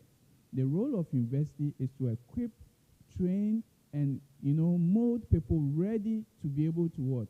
Transform the nation. Industry comes in to work to make sure that whatever that we do is within their interest. And then government also comes in to make sure that whatever we are doing is within what? A policy direction. So if you are in a situation where only universities are doing whatever they are doing, industries, and we are not talking amongst ourselves, then we'll have a misfit. So I think that there is that perception ongoing that sometimes you go to K and say, but the question is that our job is not to produce things. Our job is to do the prototype.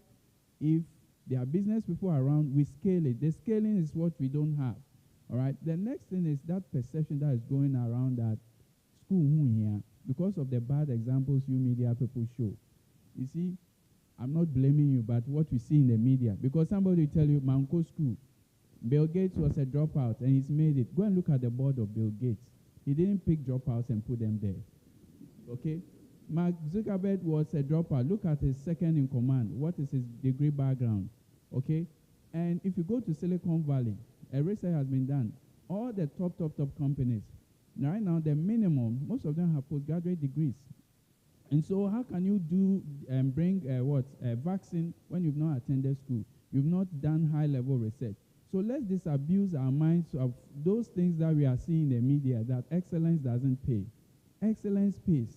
So you say that you can do anything and one day you will hit. Please, life is not about, jackpots. Yes, once in a while, lightning will strike somewhere and you'll hit. But are you going to live your life like one day you'll hit and you will never hit? So let's disabuse our minds of this perception that excellence pays. Let's work together as a team. Let's get us a seat at the table. Without a seat, look, you can make all the noise. Nothing will work.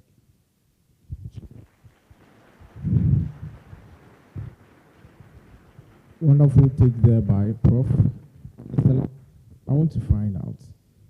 The world is changing. I mean, engineering a couple of years ago is not the same as engineering now. And the world has moved forward. I'm very happy that we have you on the panel because you are someone who started in engineering and today you find yourself in another field.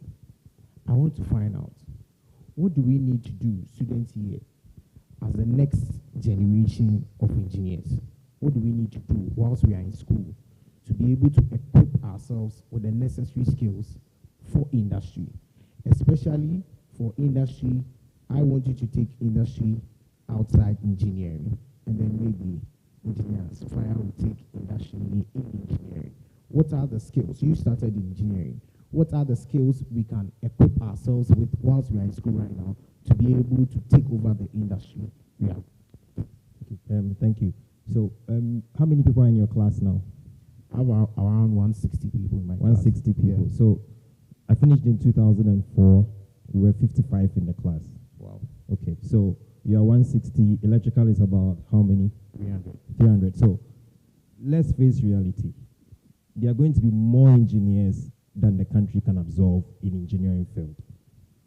But engineering is a building block. It's to equip us with the necessary skills. So if you are in engineering, I mean, we are talking about manufacturing, but if you cannot price or quantify the cost of making that product, putting your overheads on it, putting your profit on it, and competing with one that is being imported from China, is a dead game. So if you're in engineering, you should be looking at, can I take elective courses like economics? Can I take elective courses like accounting? Can I take elective courses like marketing? Okay, so that if you design a product, how do you market the product?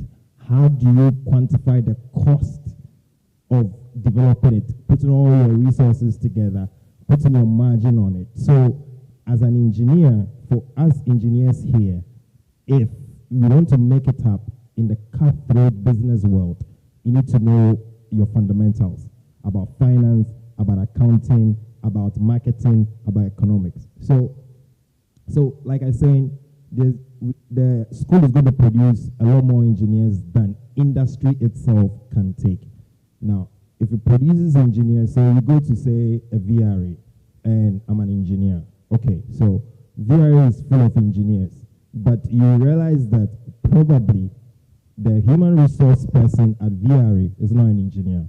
How does a person think like an engineer? So if I was an engineer and I'm looking at, can I go into human resource?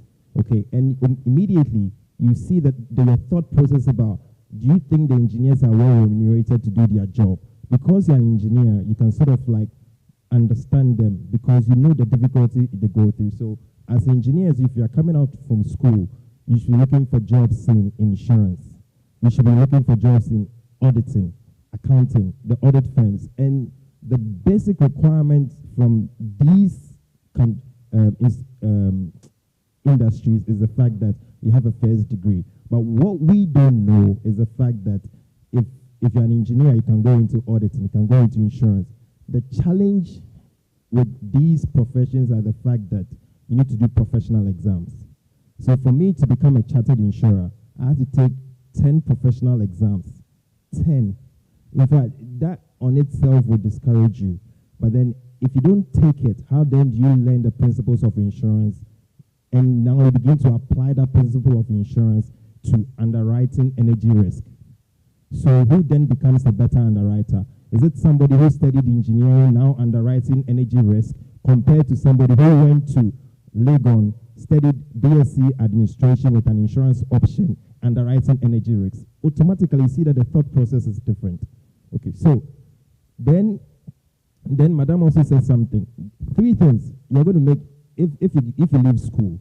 3 things is either going to make you or make you. You need 2 out of the 3 things, right? 1, name. You know, there are some popular names in Ghanaian society like Reka Bobe, right? So I'm sure the name itself can open a door for you. Labi does not resonate anywhere. So name is 1. The second one is attitude. People just lack a sense of, oh look, we said we are going to have a meeting at 10 o'clock and they show up at 11. People are just not punctual. People just don't show respect. If you respect me and I say we're having a meeting at 10, you show up at 10. So that attitude, we need to see that attitude. And the third one, which everybody is saying, is you need to be long on relationship. If you have 2 out of the 3, you're going to make it. Name, long on relationship, and attitude.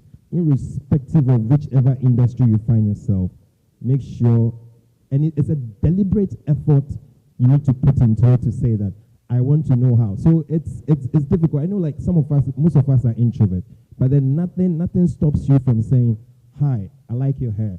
Where did you?" It's just to start a conversation. Then you begin to discuss, and then you find out what you do. You know, that kind of thing. Then you'll be able to build. Then the person will get to know you. So relationship, you need to make a deliberate effort in learning how to do it. So do you just go to a YouTube channel and say, "How do you start a conversation?" Something like that. Thank you. Fantastic. Engineer Sophia. Okay, so 2 things. I mean, all the engineering that we do, and I'm coming from the power sector, so let me use power system as an example. I mean, I started as a maintenance engineer. All the noise that we make, we in Akosumo, we feel proud because we're generating, and at the time, I think Akosumo generating station was producing like 70% of the nation's electricity needs, and we are proud, But the power that we generate, it has to be sold, right? If we don't sell that power, we are not going to get money. And the people making the decisions are not the engineers. So you need to understand numbers. You need to understand how to sell. And I thought we were powerful, but now I find myself in head office. Now I'm in HR. And I'm realizing that the power is in Accra. So we say that the authority is in Accra, then the power plants are in Akosumo. So as engineers, unless you want to do bolts and nuts the rest of your life, or you want to be an, let's say, expert in generators, which is also okay. So all your life we are dealing with generators. You know everything about generators. But we need to also look at what the market needs. If we are everything about generators, how many generators do you have in the country? Even you have to sell that skill. So I guess the point I'm making is that know how to market your value, how to market your product, how to market. Tell me what value I'm getting from your product. Communication. Understand how to communicate. If you are going to your boss to make a business case, he may not really be interested in your design. The question you ask, how much will this cost? How much returns am I going to get on this? You need to make that case. So if you cannot make that case, forget it. And I gave you an example somewhere before about the course I took here, Engineering Society. I don't know whether it's still Engineering Society or Engineering Economics. Please, take that course very, very seriously. Because it tells you how to make business cases. All right? Yeah. So there was one time my CEO took a chance in me. At that time, he was my director, Hydro. We were seeking for funds to renovate one of our plants, the Punch ES retrofit. And the financier was asking for the economic analysis.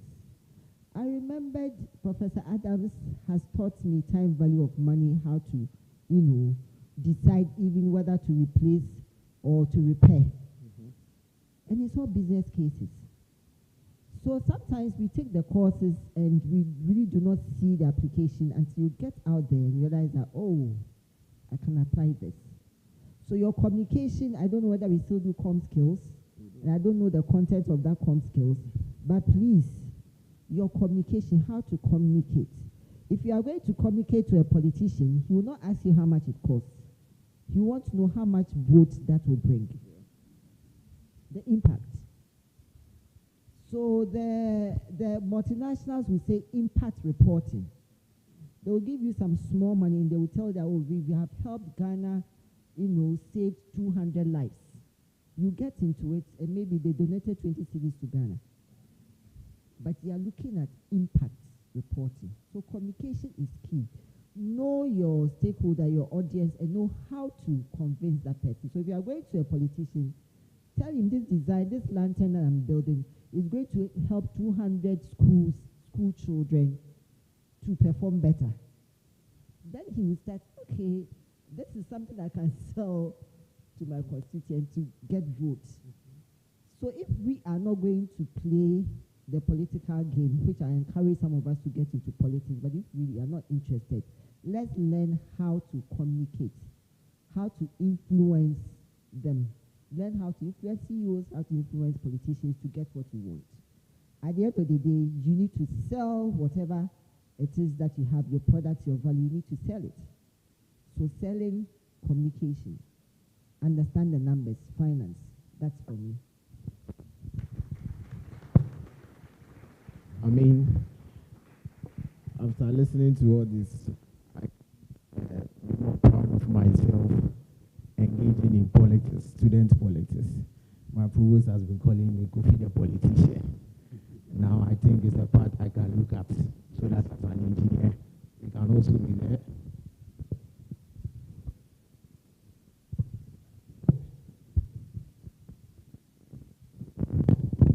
Yep.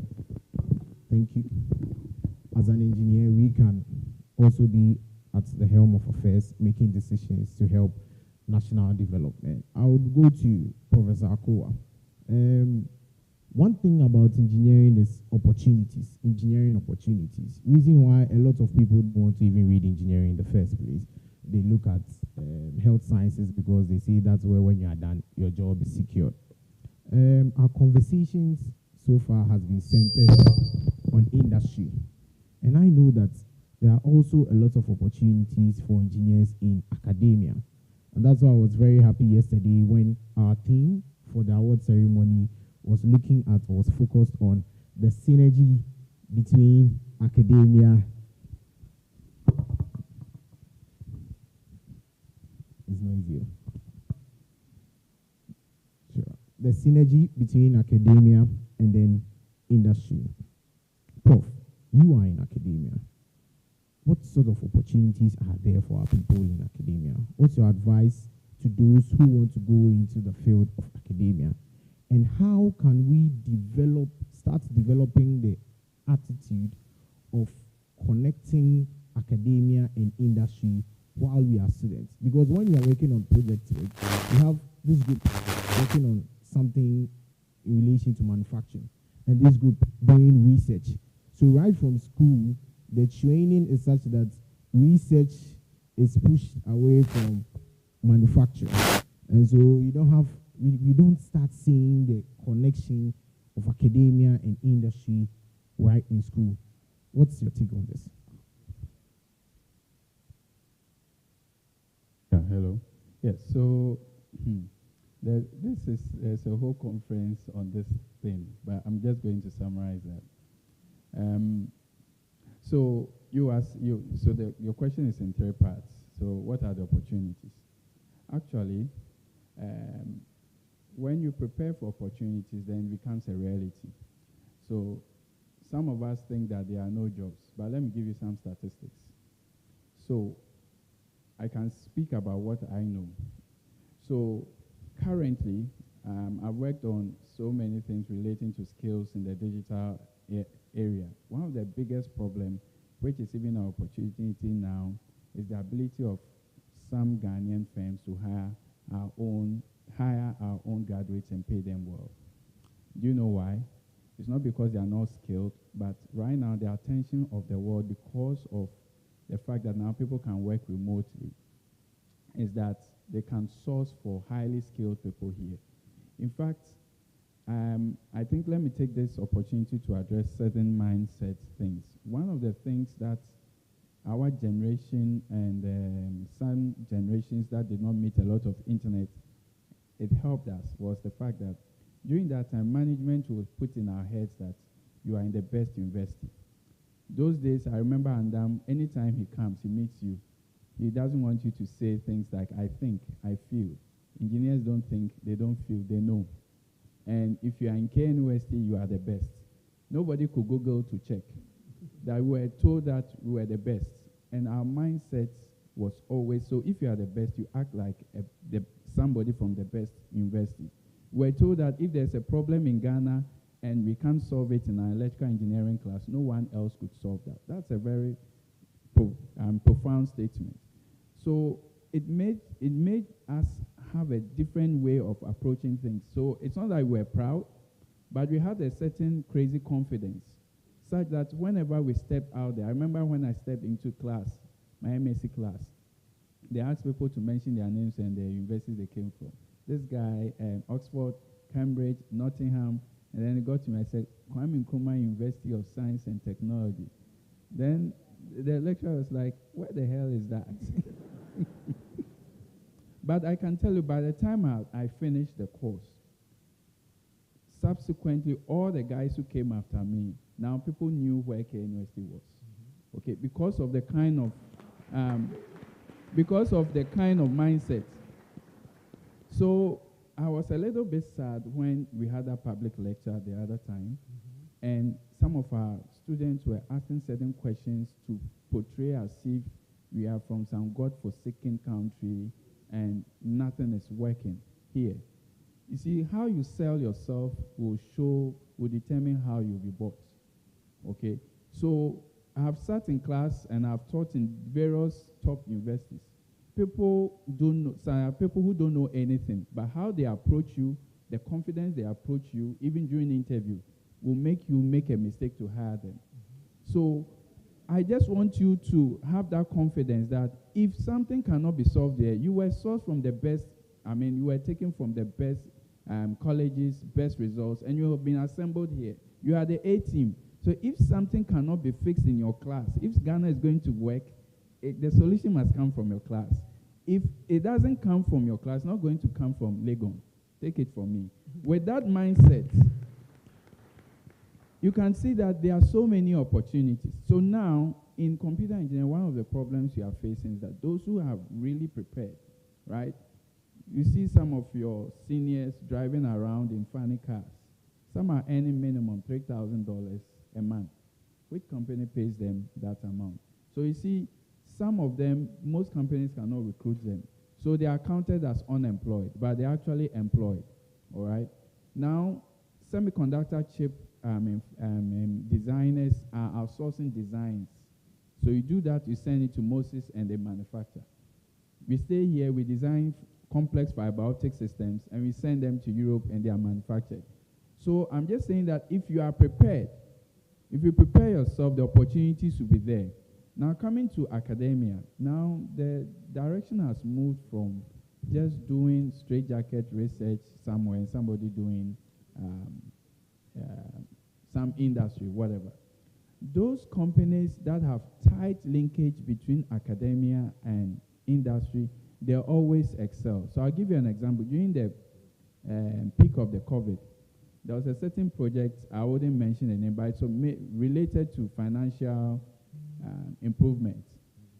And on that project, I was the lead consultant. I'm coming from this side, but I still practice, okay? So, and all the top engineers on that project were all from KNUST, and this is a World Bank project. And that struck me that, so are they saying the whole Africa, they couldn't find any, people from any other university. It wasn't by design, it was by accident. You check the one handling networks, he did electrical. You check this person, he did telecom. And they were all on that project. And that struck me that it means, therefore, that if you prepare, the opportunities are there. But if you want to come to academia, the direction now is that you have to also have the ability to practice. engineering is now a practice. Now we've passed the Engineering Council Act, right? Or it's now a law, right? Yes.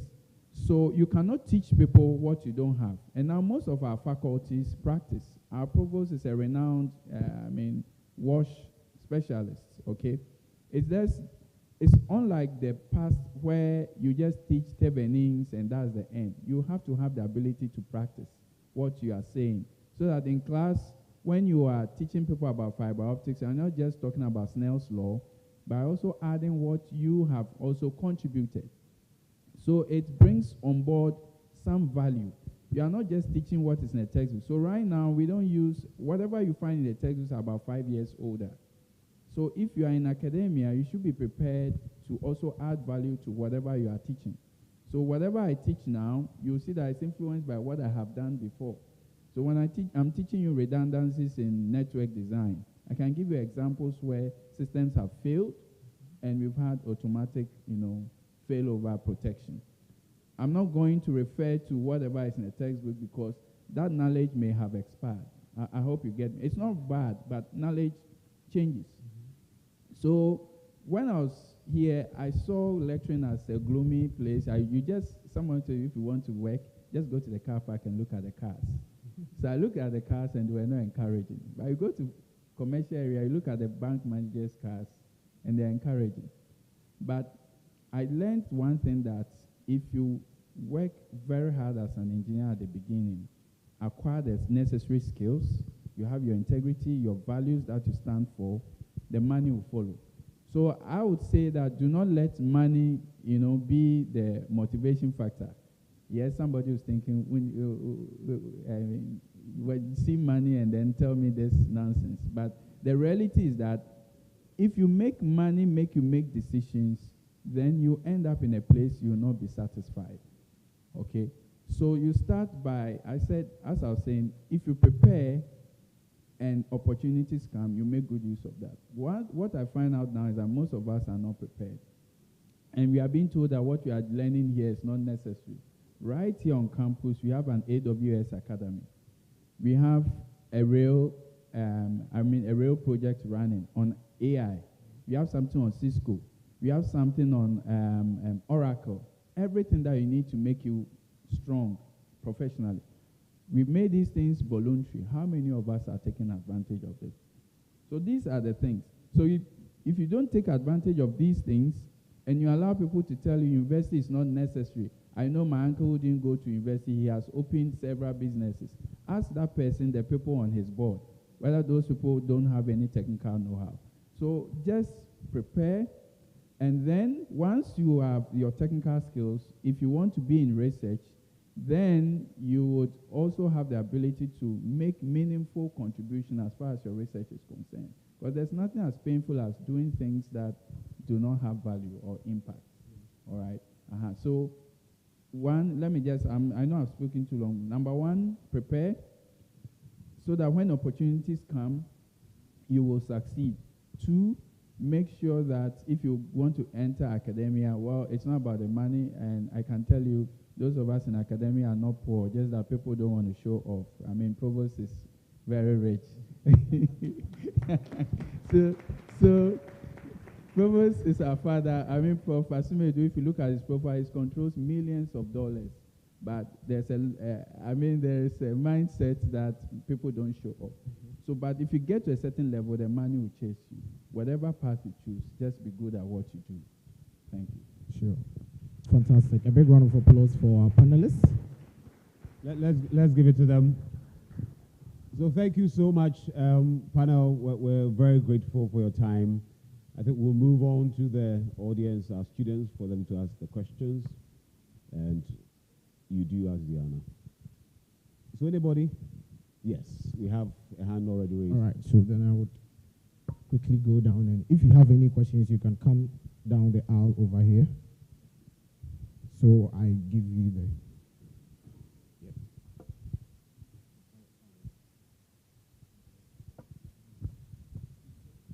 Yes, please. Thank you very much. I'm Asumedu, Dr. Asumedu he's referring to. I was here 75, and we're 13 students in electrical engineering and 13 students in electrical engineering. And so the number is now 300. I would like to mention, I listened to Celestine, and when you were doing your presentation, you mentioned you gave us four, I would say, questions or normally about this 150,000 stuff. The first one was about the guy who was commuting, and then he came in 3 days, then he left, but he was given 150K. And then I heard people saying, keep it. I'm a professional engineer from US. I'm registered in Michigan, and we are required to take 30 hours of continuing education studies to keep your license. And now it's a requirement that all engineers, professional engineers of course, must take ethics. And so when you, Dr. Celine, put up this list, I was looking at where ethics was, and I saw integrity, which is similar to ethics. Please, we are engineers, and one of our guiding principles is ethics or integrity. The guy should have returned the 150K. It's very important that we make engineering clean, very clean. And so the 360 engineer must always have in mind that he's serving the public, and the high esteem that we engineers have, we want to maintain it. So it's very important that we keep our ethics strong and make sure that in the US, you go to prison. If you did something wrong and some people die, like the airplane where the bolt was missing, the window could crack. And that means who was the last person to look at that design of that window? The person will go to prison. And so it's very important ethically that we maintain the integrity and the name we have in engineering. All engineers, let's maintain that. Thank you. And I think I'll end here.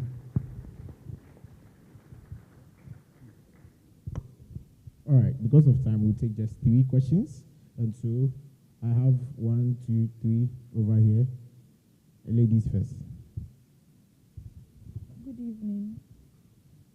Please, I want to ask you how you did it. You spoke about what you've done and the rest, but you did not tell us how you did it as students, because we being students. Okay. I'm saying I want to ask you how you did it. How you did it, how you reached where you are, because we being students, we are really suffering. So how did you guys do it? Yep. You're adding up to the question. Okay. Quickly. Hurry up. Please, I want to add up to a question. More like question 2A, 2A, I. So, mostly when you come for programs like this, they only tell us the destination, but they don't tell us the how. So, I think that's what she's trying to say, as in the house and the people you had to meet. We know there were connections along the way, because I think one of you made mention of having a seat on the table. So if you can give us, let's say, some 3 tips, it would be okay. Thank you very much. Should we take all the questions before the answer? All right, sure. All right, thank you very much. I'm Andonato Martin from the Materials Engineering Department. I'm actually a firm believer of changing the engineering story of Ghana. And I'm glad that Engineer Brobe, you mentioned the import mentality that we have in this country. My question is, how do we change that particular mentality? How do we see that we have interchanges to construct in Ghana, and then we need to get our own Ghanaian engineers to construct those interchanges? How do we change the import mentality and then lead to changing the engineering story of Ghana. In as much as I specifically mentioned Engineer Buga, I would also like to get the thoughts of the other panelists as well. Thank you. All right. Thank you. My name is Jacob Gashon, and I'm also part of the Mechanical Engineering Department. Before I ask my question, I picked up one important lesson that I think I'll be happy to share. That is, if you want to influence decisions, get to the corridors of the decision makers. It's a paraphrase from one of our professors. I think it's a very profound statement. My questions are two. The first one is, how do you manage the brunt and weight of responsibility that comes with the roles that you are occupying at the moment, knowing that the decisions you make have far-reaching consequences? Then the second one is that one of the lecturer up there made made a provision that you have AWS, Rail, and Oracle, and all. How do you assess all of these interventions as students of KNST?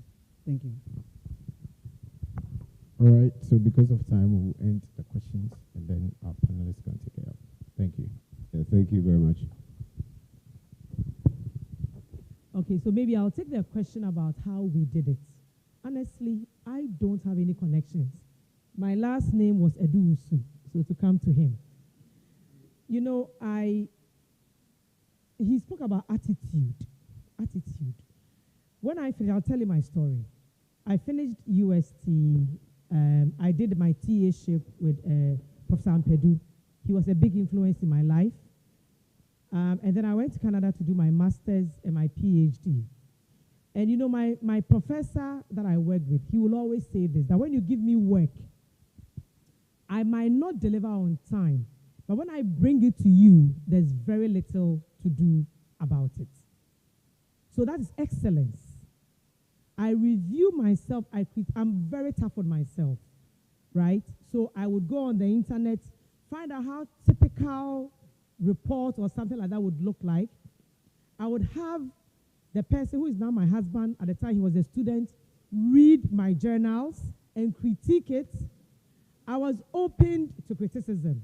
So when I took my work to my professor, he had very little editing to do. Excellence. When I finished, in fact, before I finished, I had an interview. I had 2 interviews, and I got a job. I was in Canada. I was a Ghanaian. I didn't know anybody. I just got the job by the grace of God. So it's not everybody that needs to know somebody. When we were going, I had made up my mind, my family, I had to come back to Ghana. Coming back to Ghana with a PhD, everybody would be like, and I wanted to work in industry. I told myself I wanted to work in industry. I didn't want to come into academia. In Canada, consulting PhD is very common. So they don't even bother to use the name doctor. Everybody has a PhD. So I made sure I got experience. And then when I got my first job, I had a PhD. But when I went, I told my boss, I want to go to the field. I myself volunteered. So I had my wedding. I came back from my wedding, supposed to be my honeymoon. My boss called me and said, Celestina, there's an opportunity to go away for 3 weeks. And I told them that I know you will go, so I've nominated you. And I went. I didn't say, oh, I just got married, I went. 3 weeks away to the harshest part of Canada, very cold, field work, I did it. Night shift, I did it. I didn't say I was a woman. In the night, I drove, and in Canada, you don't have a driver. If you're an engineer doing CQA, you drive the car yourself. So I got the skills that I needed, and I did that work.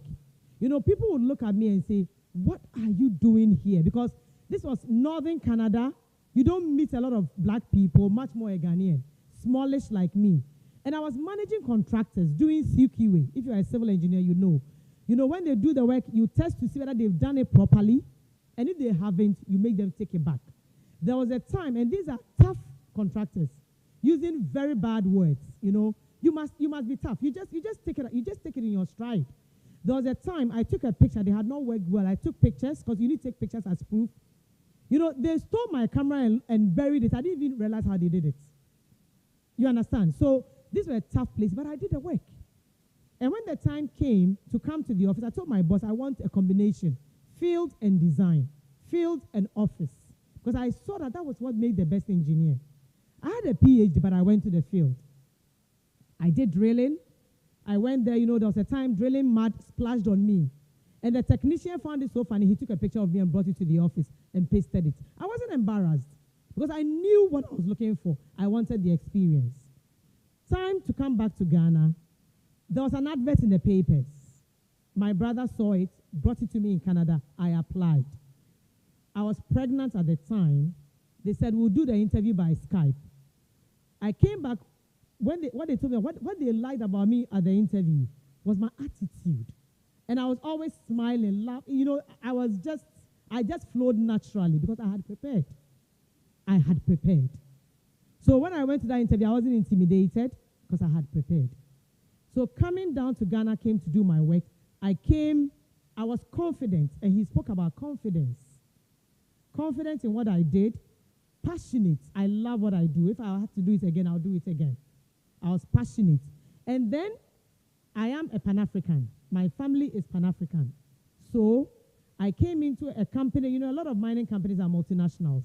A lot of them have South African whites, males, not used to females, not used to Ghanaians talking back. I came, I spoke back. What I had to do, I did it. People say when you go into mining, a lot is not required of you. But I set my own questions and I answered them. I came in, you can relax. If a project, a consultant does work for you, you can simply accept it. I won't. I will review it and make sure that consultant does the work properly. So if you're a consultant, you're not getting past me until I've gotten value for money. And people notice these things. They notice, so they know that Celestina, you don't mess up with her. Even my white colleagues, they knew. So that kind of excellence, you just make your name. And it goes on and on. So I was there, and a consultancy saw me and poached me from mining. Coming into Ghana, I never thought I would change jobs. But I've changed jobs several times, and I don't know anybody. My name is Eduusu. My husband's name is Alote. Nothing about that. It has just been the grace of God, and like you said, the attitude.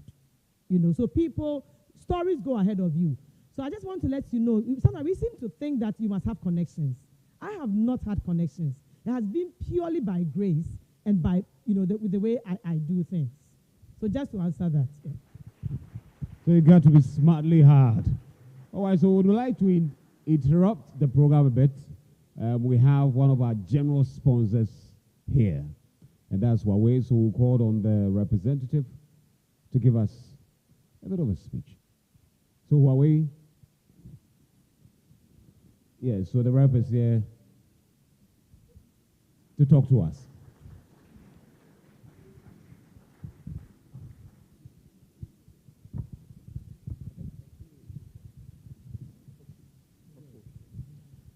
All right. Hi. Good afternoon, everyone. How are we doing today? Oh, I didn't hear your response. How are you doing today? Aren't you enjoying this wonderful talk? All right. We are so honored to be here and to be part of this career fair. And to be honest, 8 years ago, I was at a similar career fair just like this. The only difference is I was not standing here. I was over where you're sitting. So this opportunity that your faculty, your lecturers have been able to put together for you is a very great opportunity to kickstart your life of work. And I'll encourage each and every one of you to take it very, very seriously. You don't know what the future holds, but this is a perfect foundation to get things started. Now, a little bit about Huawei. Huawei has been supporting Faculty of Engineering and KNUST as a whole for a very long time. In fact, I am a chemical engineer, but I'm a service solutions manager at Huawei Technologies. And this is a testament to the kind of opportunities Huawei can give to you young and brilliant budding engineers. Just a little bit of history about Huawei. Huawei started in 1987 back in China. We started by reselling PBX devices. These are just landline phones. And we have grown to the point where we are currently present in over 170 countries, over 205,000 employees. Currently, About 12% of our annual revenue is dedicated to R&D, and we are one of the topmost telecom companies in the world. In Ghana, we provide equipment and services for all the major telecom operators, MTN, Vodafone, as well as Airtel Tigo. We don't just stop there. We also do enterprise projects as well as consumer products. I don't know if any of you has driven around or gone around and seen these at each junction, these smart cameras monitoring the whole town. This was a Huawei project. It was an end-to-end solution that we provided to the government of Ghana. And this is how we see ourselves providing value, not just to the telecom industry, but to society as a whole. All right. So by now, I'm sure you're asking, what can you do for Huawei? Or where would you find yourself fitting in? We have so many product lines that expands a very broad range across the telecom and IT industry. We have a career product line where if you're a telecom engineer, you'll be quite familiar with phrases like your RAN, your transmission, your core network. We provide equipment and services for telecom operators. When it comes to enterprise as well, we have specific tailored solutions for them. In terms of security, even in mining, we provide smart solutions to help improve the efficiency and the overall productivity of our enterprise customers. We are also into the consumer aspect. The first thing that people think about when they hear Huawei is the smartphones. Yes, we do phones. We also do laptops, wearables, smartwatches, earbuds. We are currently also branching into digital power. And this is a new department that has been formed predominantly to help spearhead the challenge that we have been facing, that is global warming and inefficient use of energy. We are looking at producing green energy for our operators, enterprises, and consumers as well. We also provide cloud solutions at the various tier levels of cloud. That's the infrastructure as a service, platform as a service, as well as software as a service.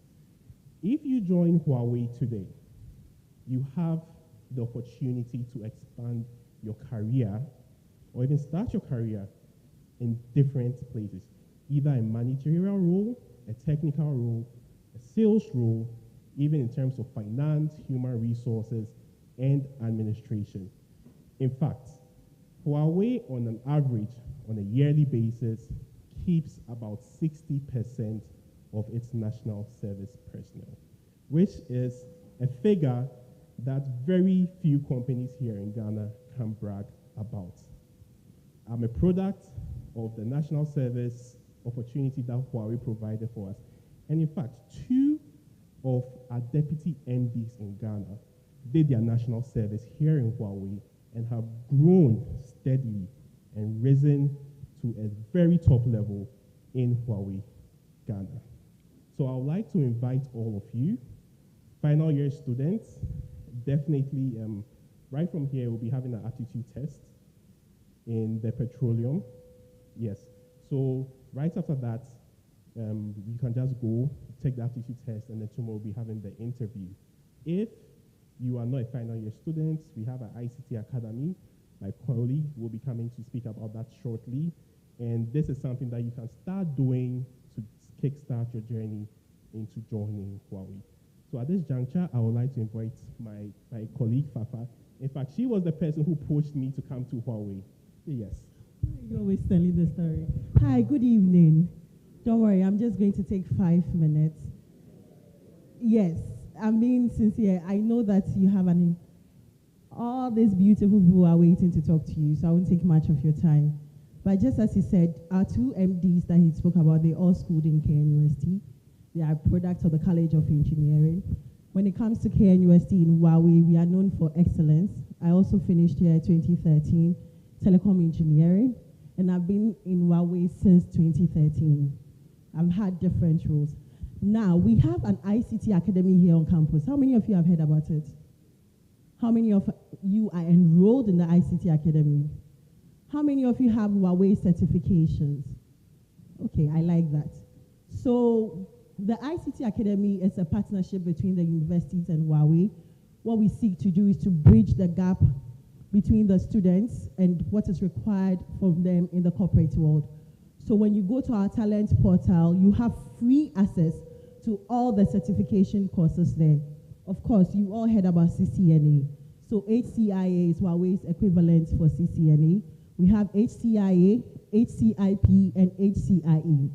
Over here, we've been able to certify 2 of your lecturers, that's Dr. Opare and Dr. Justice, to teach you courses, that is HCIA AI, HCIA Cloud, HCIA Datacom.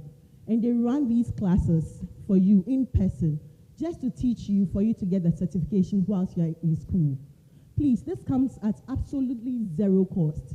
If anyone ever charges you for the ICT Academy, please report them to us. It's absolutely free. Your vouchers to write the exams to, it's free. When you come out of school, that voucher is going for 280 USD. But whilst you are in school, we see it as a form of sponsorship to you, to give you this voucher for free, for you to get the certification course. So that is what the academy is about, and I hope that after today, you see the ambassadors so that you get signed up. Or whenever you see Dr. Opare or Dr. Justice, just approach them, sign up, and enroll on our platform. Thank you very much. I kept to the 5 minutes, right? Thank you very much. So we'll continue with a question that was asked about whether it's by sheer grit. Right. How we got there, or how we are here. Yes, it's integrity and hard work. In the 90s, we had some companies in Ghana, Limex Bao from Germany, and then Kasajan, a Ghanaian company. From that time, roads that they built, some are still good. So if I'm like Dangote and I have all the monies, and then I'm able to employ someone to construct a road for me at my village, you think I will go for somebody who constructed a road behind my house and then within 3 days it was washed out by water? I will definitely go for either Limex or Kasajan. So wherever you find yourself, make sure your work speaks for you. 50 years to come, somebody will come and then ask, a guy will remind the CEO, who put up this structure? And they will be looking for you. I went to Konfanochi Teaching Hospital for my national service, and then I left. I was there when somebody called me. In fact, the then engineer, that Konfanochi is about to recruit engineers for your department, for the electrical engineering unit. Are you interested? I said, yes. He said, then come. I went for the interview, and then we were about 50, if I remember. They were taking 4, and my name was first on the list. Why? Because when I got there, I worked hard for them. I was a national service personnel. I enter the workshop. Nobody is in. I sweep. I enter. People are there. The place is dirty. I pick up the broom and sweep. So it got to them. So they set for me. And then they employed me. So let your work speak for you. Then number 2, I think I've exhausted both. Yes, I was at Kesman. Yes, and then the opportunity came for me to move to Konfanochi. This one, quote me anywhere. If you meet Mr. Kwabnakese, ask him. I told my boss, director, I've taken another opportunity, I want to move on. The man sat down with his face down for about 3 minutes. Then he lifted up his head and then said, that was the exact words he quoted.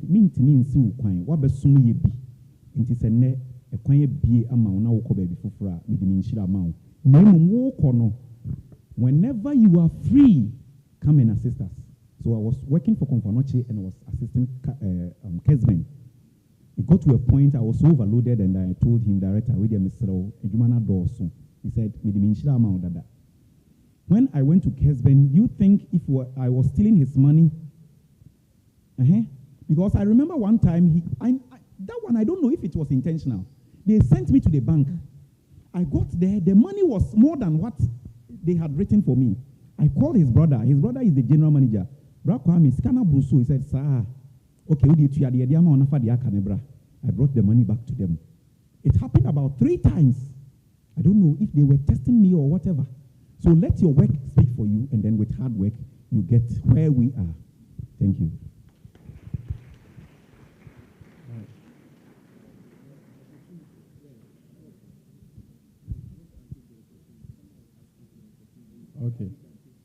Okay, so those who are talking about the opportunities, so I was going to mention all of them. Luckily, Huawei has ticked one box. So we have the Huawei Academy. In fact, it got to a time management at the college level decided to institute what we call professional development, because you see, engineering is practice by practice. So we had a professional development kind of a bouquet. So every discipline, for instance, there is something that helps you to certify towards professional practice.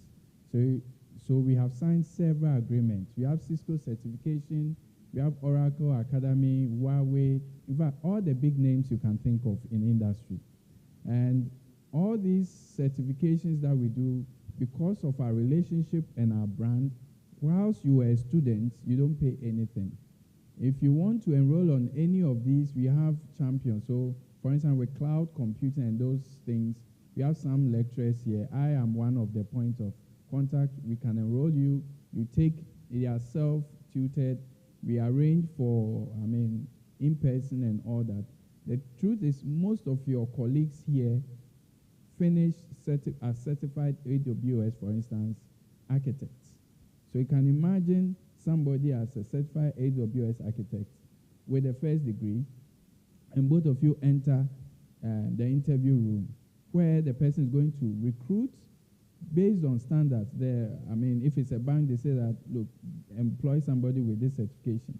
The HR person obviously wants to recruit somebody who wouldn't spend too much money to train. That person will be picked. All that we are saying is that make time to take advantage of these opportunities. We have the College Innovation Lab with all the opportunities with 3D printing and all that. But nowadays, we see that most of you guys, you close and then you go to your rooms. In other universities, people stay up to like 3 a.m., I'm telling you. So make time for this certification. You can talk to your respective heads of department. You get the details. Cisco, AWS, they are with our faculty. In fact, everything digital, they are with our faculty. So you can ask for the details. And somebody asked the specific route, right? Okay, so maybe you guys, we are used to, from step, you go to step B. So whilst I was a student, I made up my mind that I want to pursue something because I had done a lot of internships. So the thing is that internships helps you to also explore what you want to do. So some of us, we like to do internship with big companies. But the reality is that some of the big companies, you don't learn anything. The systems are already there. So I'll give you an example. I interned in a phone repair shop. How many of you will do that? But I learned how to solder. I learned how to deal with surface mount soldering that you never get in any company in Ghana as at that time. Then I did internship at ECG at one of their substations. You see every hour, you do see the tap changing, transformer change, and then you go and record some things. And I was there and I was like, okay, yes, that's good, but this is not a career I want to take because I get bored easily. So you do a lot of internships. Some of them don't go for the money. Whilst I was also here, the opportunities, you all belong to churches, associations. I was one of the best programmers on campus that time because I was a webmaster for my association, right? Those days, Elisa's first website, Tim and I did it. My church's website, we did it. We didn't charge anything. But you see, I was building a portfolio, okay? So when I write my CV, you are here for 4 years. And somebody say, you finish a degree, how do they expect me to have 4 years working experience? But that corner shop down there, the road, you didn't volunteer to do anything for that woman. Or your church's PA system, electrical wiring, whatever, you've done service design, those things. You refuse to do that because they don't give you money. but I was deliberate. So by the time I finished school, in terms of programming, I had 3 years experience. And I didn't know this would help me. When I was in UK, I needed extra money.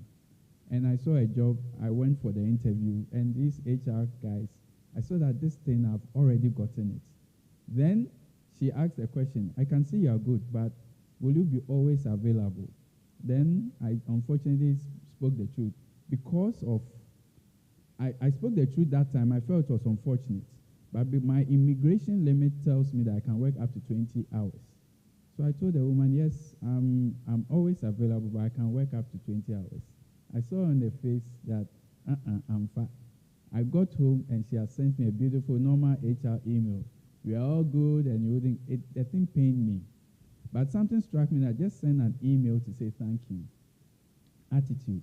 So I sent an email, yeah, thank you for the opportunity to show myself and all that. However, if you ever change your mind and need somebody, and because I believe in myself, I just said, look, I'm good at what I do.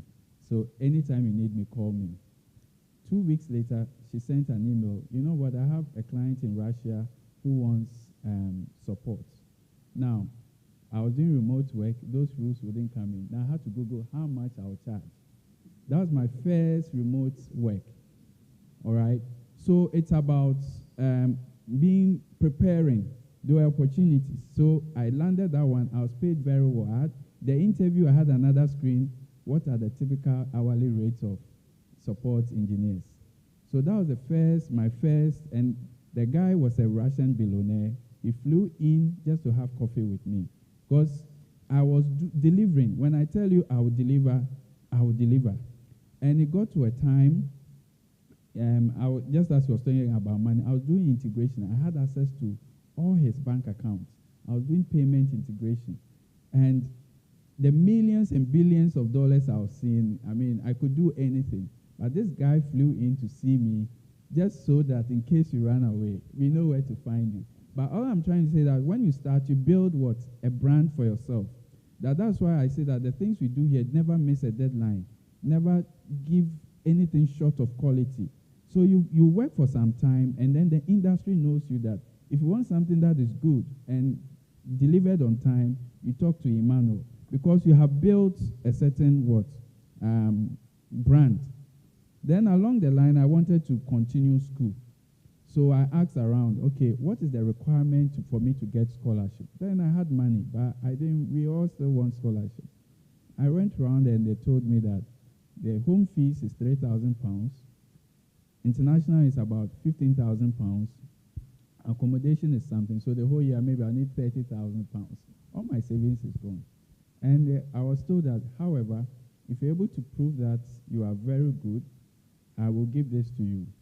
So what does this tell you? You set the target.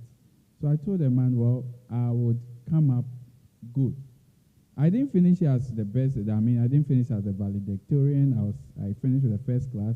But for somebody to pick an international student whose fees could pay like 10 local people, that means you have to be extremely good at it. Of course, sometimes you will want to play the victim. I'm racist, I'm black, that's why they don't want me. In a professional environment, nobody pampers anyone. You have to understand. So when you are here and you go to a lecturer doesn't like you, it is what it is. That's how the world is. Nobody will like you, but people like you for what you bring to the table. So I got a scholarship. I'm dumped into a team of high achievers. They are all whites. Somebody looks at you, how did you get here? But the thing is that you tell yourself, so I could feel sad that they don't like me, right? So I'll go and cry and blame someone. But I told myself, I'll bring something to the table. So long and short is that you always have to bring something to the table. Other than that, in the professional environment, it's very harsh. People steal your ideas. There's workplace politics. Nobody pampers anyone. Let's be frank there. So when the things you experience here is just a microcosm, some lecturers don't like you, you go to a lecturer, he will sack you. Just get used to it. Nobody pampers anyone in life. But make sure in that chaos, I was told I should learn to navigate the chaos. In that chaos, look at the target. Look, I was told that my network will influence my network. There are some people in life you never like, but they are very critical to be in your network. So even if they insult you, you don't like them, at least tolerate them in wisdom and keep them within your circles, because you know what? They are the people who mention your name to the king when it's necessary. Because there was a time I was called when an elite team was being formed elsewhere. Somebody mentioned my name. Okay? Billions of engineers, somebody mentioned my name. And you know what? This is somebody everybody says is difficult to work with. But I found a way to do what? Work with that person. Professionally, you may not like the person. Once I finish, I won't call you because we are not friends. But whilst we are in work, even if we are not talking, I'll push the emotions aside and we'll do what? We will work. Those are things we need to develop. So those of you who say I failed because the lecturer doesn't like me, you meet a boss who doesn't like you more than your lecturer, and you still need a salary to go home and feed your what? Your family. And so just get over it and get a certain kind of brand that everybody knows you for. I think if you do that consistently, the money and other things you are looking for will start coming in. I think the steps are there, but be consistent. Thank you.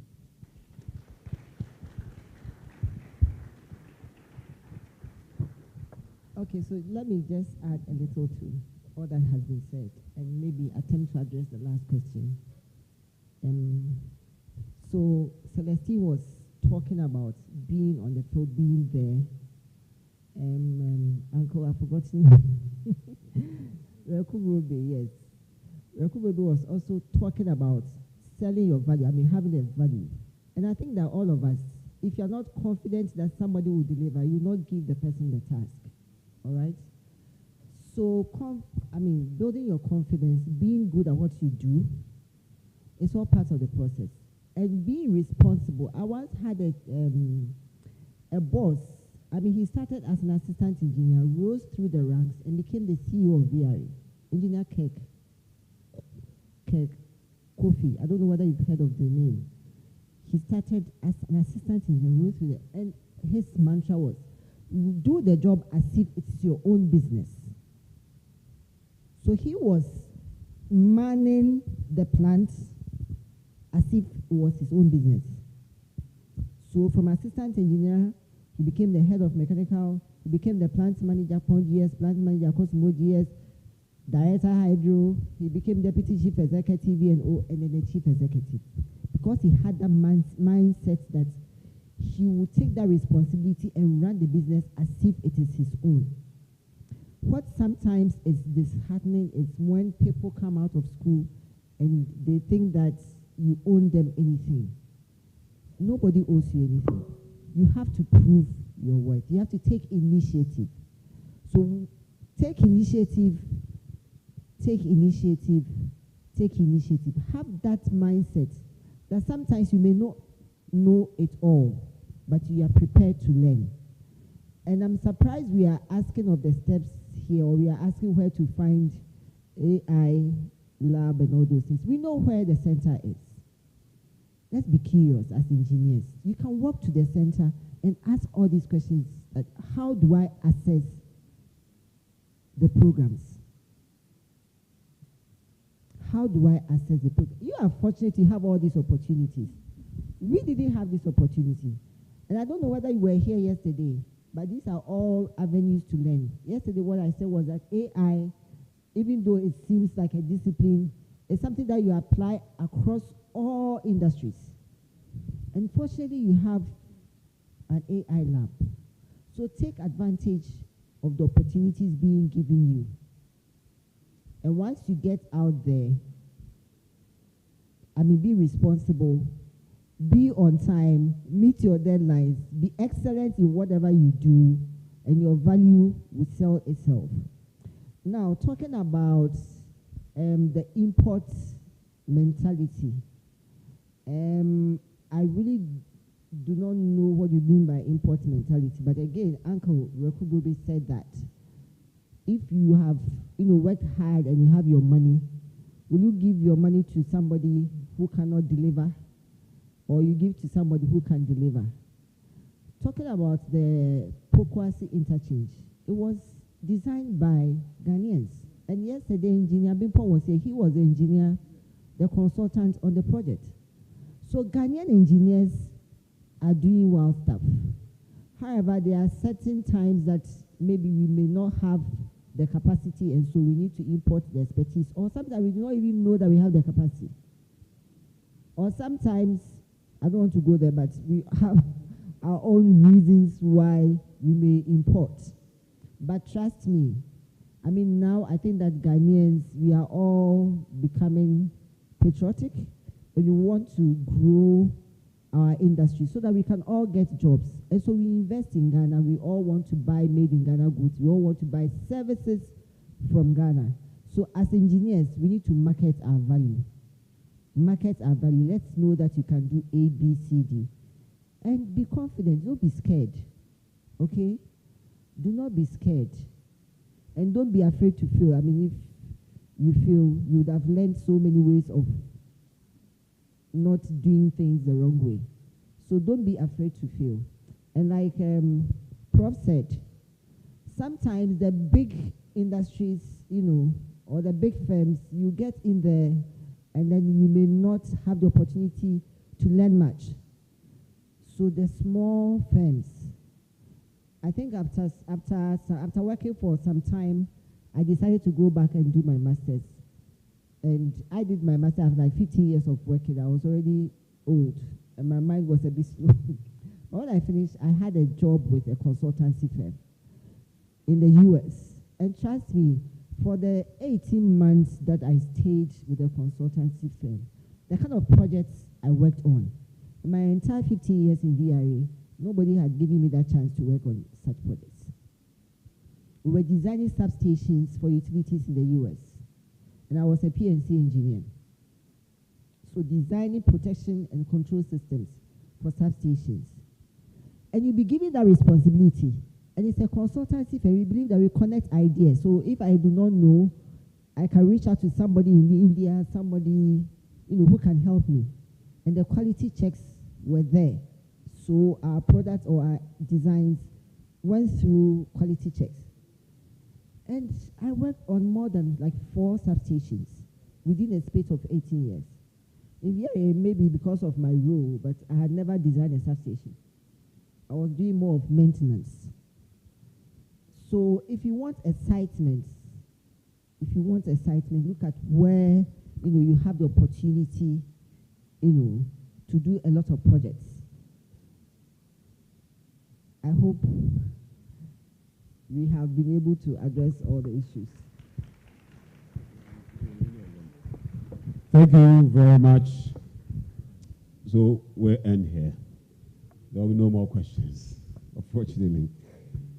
So Dr. Celestina Lote, Engineer Emmanuel Rekubobe, Professor Emmanuel Akowa, Mr. Kwabena Labi, and Sophia Tijani.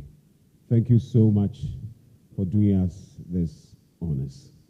So we have a bit of a, should I say, a gift or certificate? Yeah, to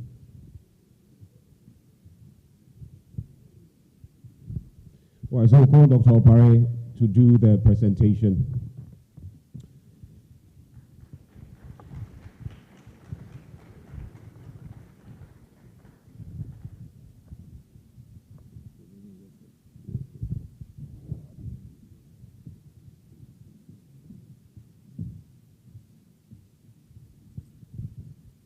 All right, so the first person is Engineer Emmanuel Rekubobe.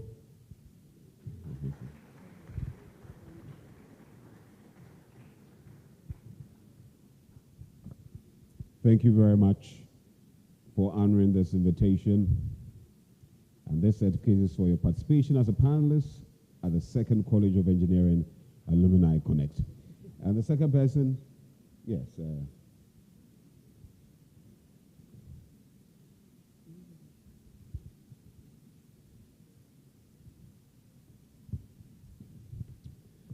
All right, so the second person is Engineer Sophia Abana Tijani.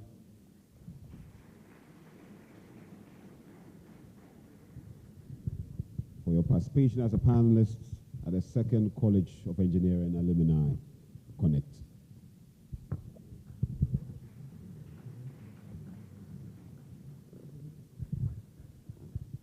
you very much.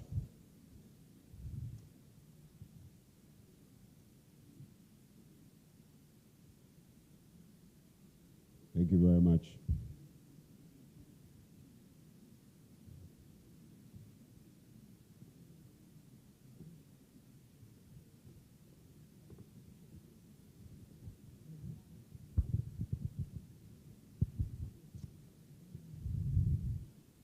The engineer, Sophia Abna Tijani. Thank you so much for participation as a panelist at the Second College of Engineering Alumni Connect. And we have a third person, Mr. Kwabena Labi.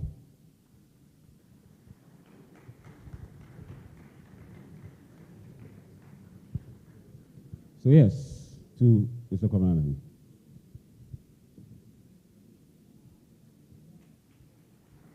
Thank you very much for doing us the honors.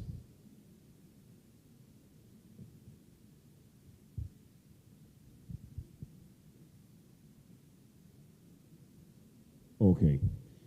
And the fourth one is Engineer Dr. Celestina Alote.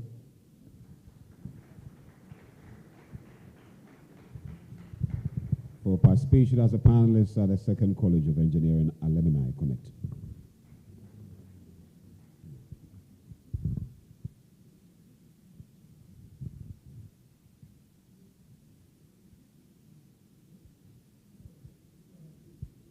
Thank you very much, Engineer Dr. Celestina Alote. And we have the last one here going to Engineer Professor Emmanuel Akowa.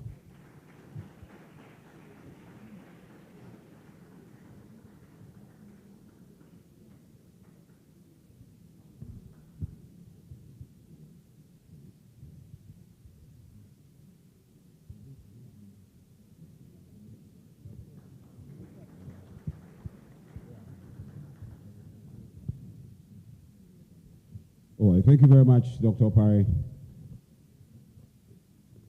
All right, so then if our panelists would excuse us. Thank you so much. Let's give a round of applause. Yeah.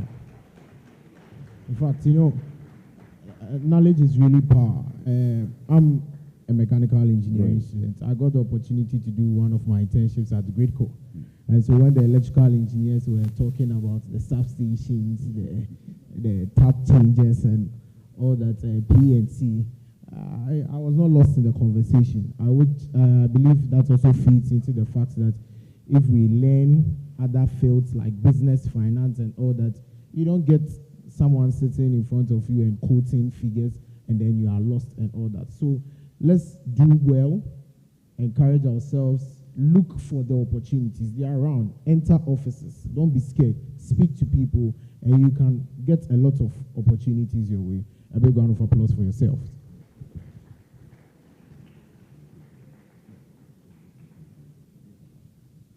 All right. So this brings us to the end of the first session. We'll be moving on quickly to the second session, which is, we are sharing something for you.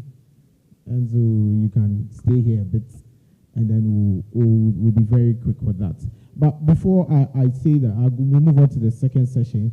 I want you to know that if you come here and you leave without interacting with our guests, you have not really done anything. So when we close, don't let them just go. Connect with them, speak to them, and you can get a whole lot of